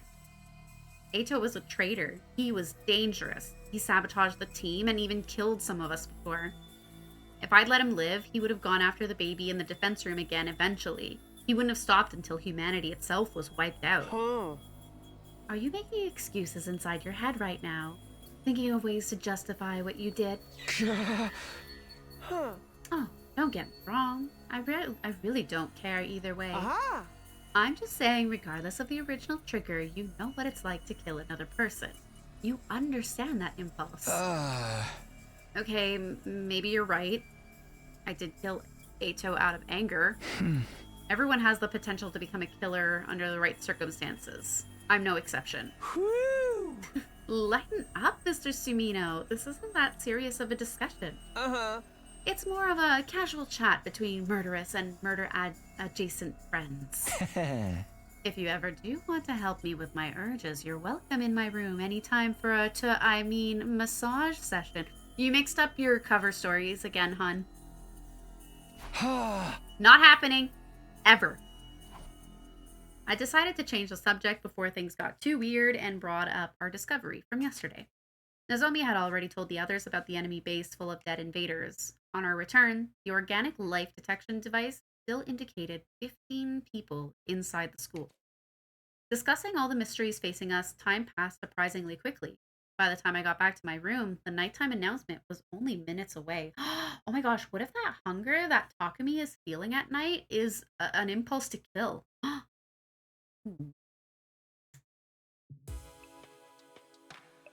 Time for bed already.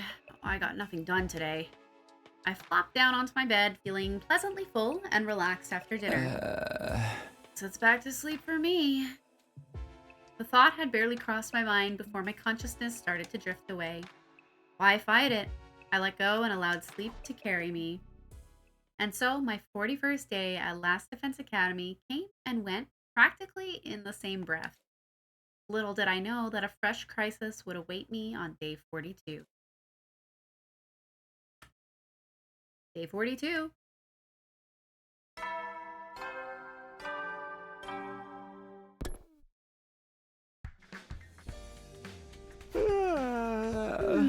Morning. Still half asleep, I let out a long yawn as I tried to orient myself. After sleeping so much later, I felt like I'd have a lot of energy today. Oh my gosh, who's at my door? Huh? Who could that be this early? I didn't like the sound of that flurry of doorbell rings. I hurried over to the door and opened it. Takumi, come quick. The life sign reading changed. Excuse me? Seriously? Yeah, but it doesn't make sense. Here, look. 13. There's 2 less than yesterday. I'm afraid something bad might have happened to someone. Let's round up everyone in the cafeteria? Okay, let's get everyone together. Tsubasa and I split up, telling the rest of the team to go to the cafeteria for an emergency meeting. When we got there, the only ones missing were... The only ones missing? Plural?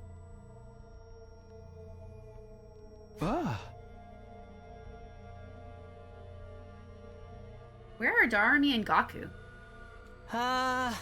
There's 12 of us here now.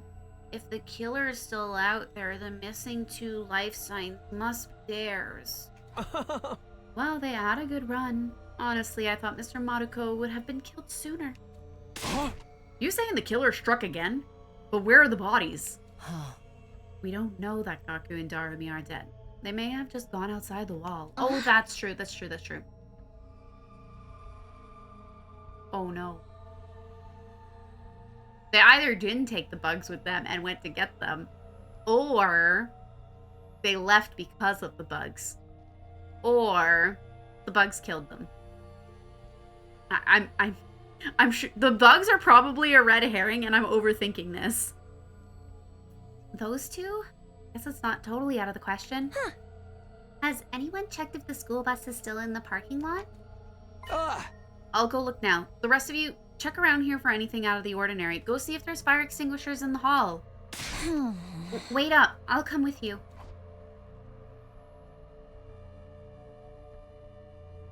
Oh, the bus is missing. The bus is gone. Those 2 must have taken it. That probably means they're okay, but where could they have gone? How long has the total on your device been 13? Since the morning announcement. When I checked it before bed last night, it still said 15. So they snuck out during the night? Let's go back to the cafeteria for now.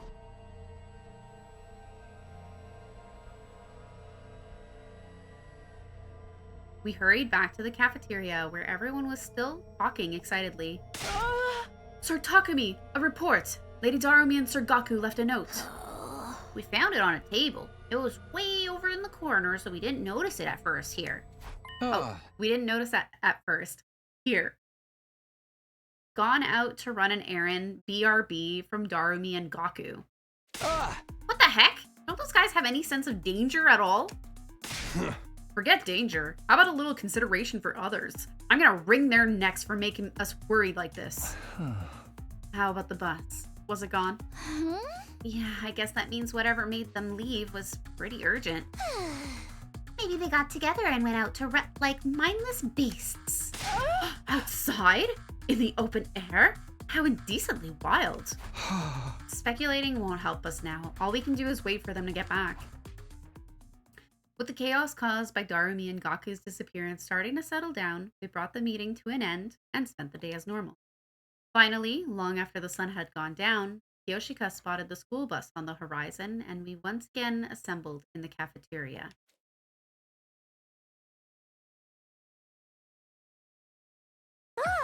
Oh, they're back! Okay, well, they're not dead. Our returning friends avoided looking any of us in the eye. They They must have sensed how much trouble they were in. Oh? Where exactly have you two been all this time? Oh, nowhere really. Just outside. Oh. Obviously. I'm asking where outside and why you went there. It was just a kind of, you know. Yeah, you know how it is. Enough nonsense. Give me a real answer. Now. You're beautiful when you're angry, Miss Hideko. What are we watching here? They look like a couple of kids getting scolded by their mom for staying out too late. I feel kind of bad for them. Hideko's so threatening, but I guess that just shows how worried she was. Does it? This looks more like an outright interrogation to me. We had something we wanted to do with that base we found.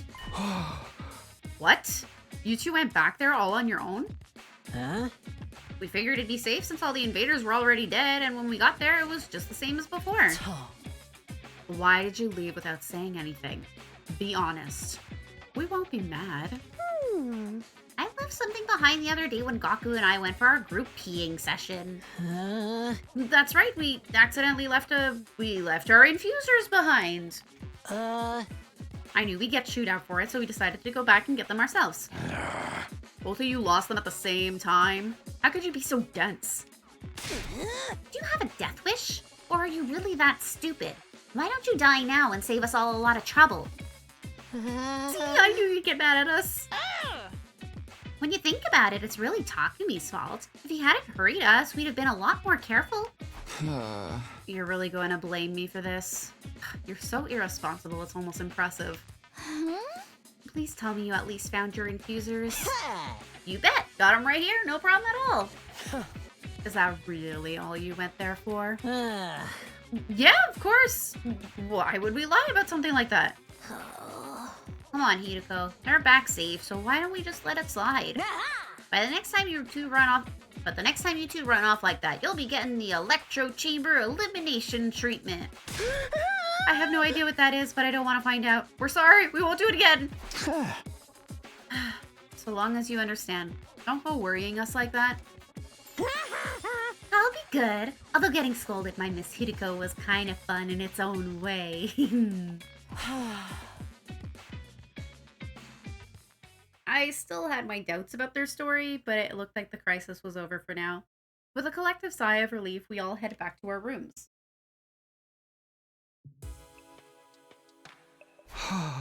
With all the confusion, today was weirdly tiring. My body and mind felt worn out. Fatigue after a battle was bad enough, but this was something different. I guess there was bound to be days like this sometimes. I just have to work hard to do better tomorrow. I lay down in bed and immediately felt sleepy. I surrendered to the feeling and let my consciousness fade away. I didn't know it then, but the crisis wasn't over. In fact, it was just beginning. Great. A new crisis at day 43. Love that for us. Hello? Stop ringing my doorbell. It's the middle of the night. Who's there? And this early too? Responding to the bell, I crawled out of bed and lumbered towards the door. It wasn't even light out yet. Rubbing the sleep from my eyes, I opened the door to find... Nozomi? Moko? Sorry to disturb you, but couldn't wait. Nozomi said she heard sounds coming from somewhere downstairs. Wanted to go check out what they were. Weird noises? It's probably just my imagination, but with everything else that's going on, I didn't want to take any chances. And it's kind of scary going with just two girls, even if one of them is the apocalyptic maiden of destruction. We sure could use a nice, strong man to accompany us, you know? Okay, let's go see what these noises are. I'm curious, too. We should probably go in our class armor, just in case. Of course. Thank you, Takumi. I'll blow you a thank you kiss, too. Now go grab your gear and get in the ring. We transformed and set out into the night. A light rain was falling outside, giving the school a damp, dingy feel.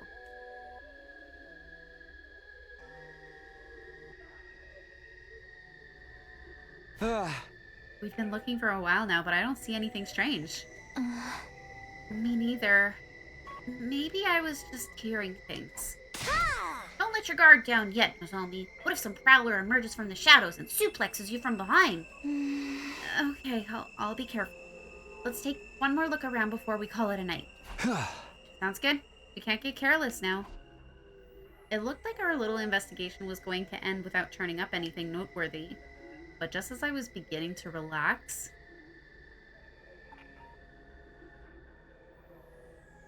Huh?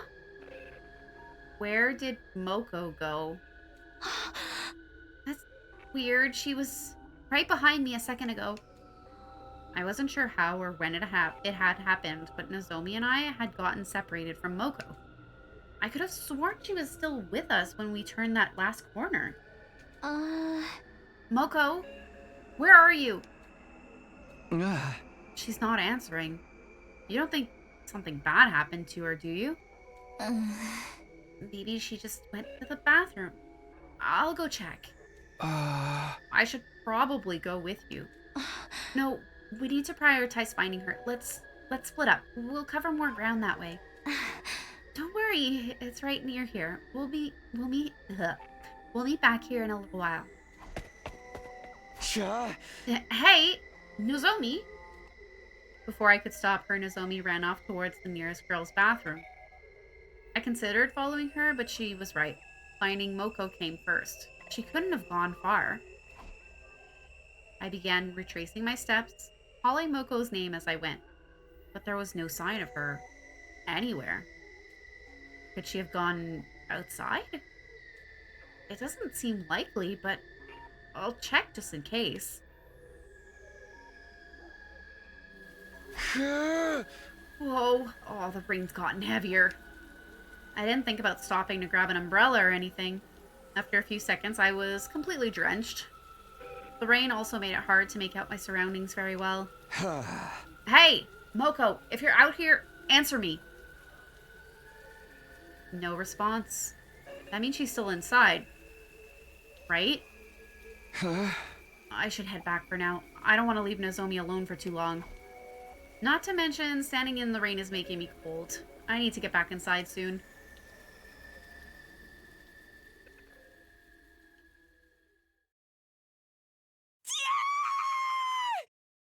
Whose scream was that? A scream? Was that Nozomi? The sudden cry rang through the night. It had definitely come from inside the school. Whatever that was, it can't be good. I have to hurry. I ran back into the school and headed in the direction the scream had come from. Well, I don't know if that's left or right. Oh, there you are. Nozomi, are you okay? Takumi, you have to help it. It's the killer. The killer? Don't tell me they showed up again. They did. And they killed Moko. Where? Now they're after me. What are we gonna do? We have to get Moko to the infirmary before it's too late. Okay, just stay calm. Take me to where Moko is. All right. Come this way. It's this way. Killer got Moko. This can't be happening, can it? Nozomi led me to one of the classrooms on the first floor. I opened the door, but took a step back in terror when I saw what was inside. No way. It can't be. Why is her face swollen like that? Moko lay motionless on the floor, surrounded by an ocean of blood. Oh, she's got cuts everywhere!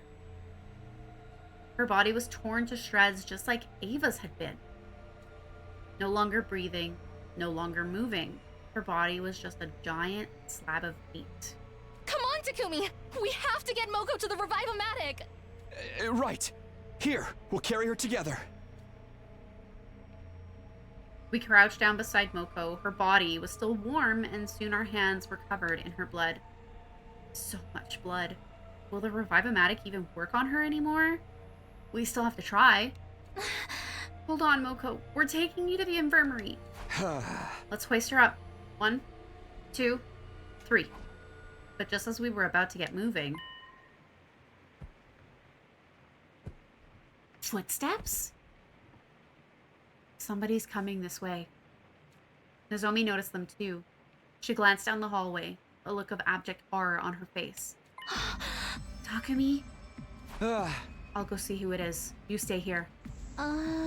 But if things get dangerous, run. Focus on staying alive, understand? Infuser in hand, I slowly crept down the hallway the footsteps were coming from. Huh? There's no one here. The footsteps I'd heard before had stopped, leaving a deathly silence in their place. Had I just imagined them? No. Nozomi heard them too. Ah! All of a sudden, the killer was there. Black suit and power saw included. How did they get the power saw back? Never mind that. I have to do something. How dare you do that to Moko? I found myself raising my infuser and swinging it viciously at the killer. That didn't sound good. But the knife bounced right off the suit, the recoil sending me staggering back. My Hemoanima attacks aren't working? Then what am I supposed to do? Takumi! Nozomi, don't come any closer. Get out of here. I can't just abandon you. I'll fight too. It's no good. Hemoanima won't work on them. We have to run. Hold up! Hold up! How did he get the power saw? We were the only one that knew the combination to the locker it was in. What? But... Come on, it's this way.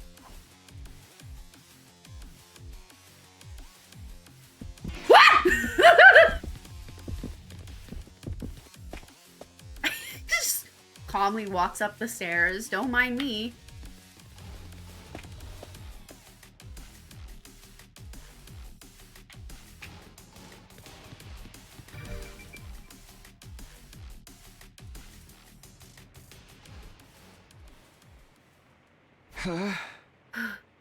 It's no good.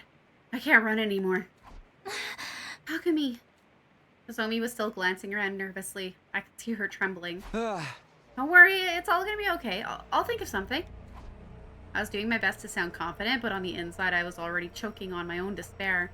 If Hemoanima attacks won't affect the killer, am I gonna have to tackle them and try to steal the power saw again? Oh no. Oh no, they found us. What do we do? Where can we go? We'll have to head outside. Nozomi and I ran towards the nearest window, but then...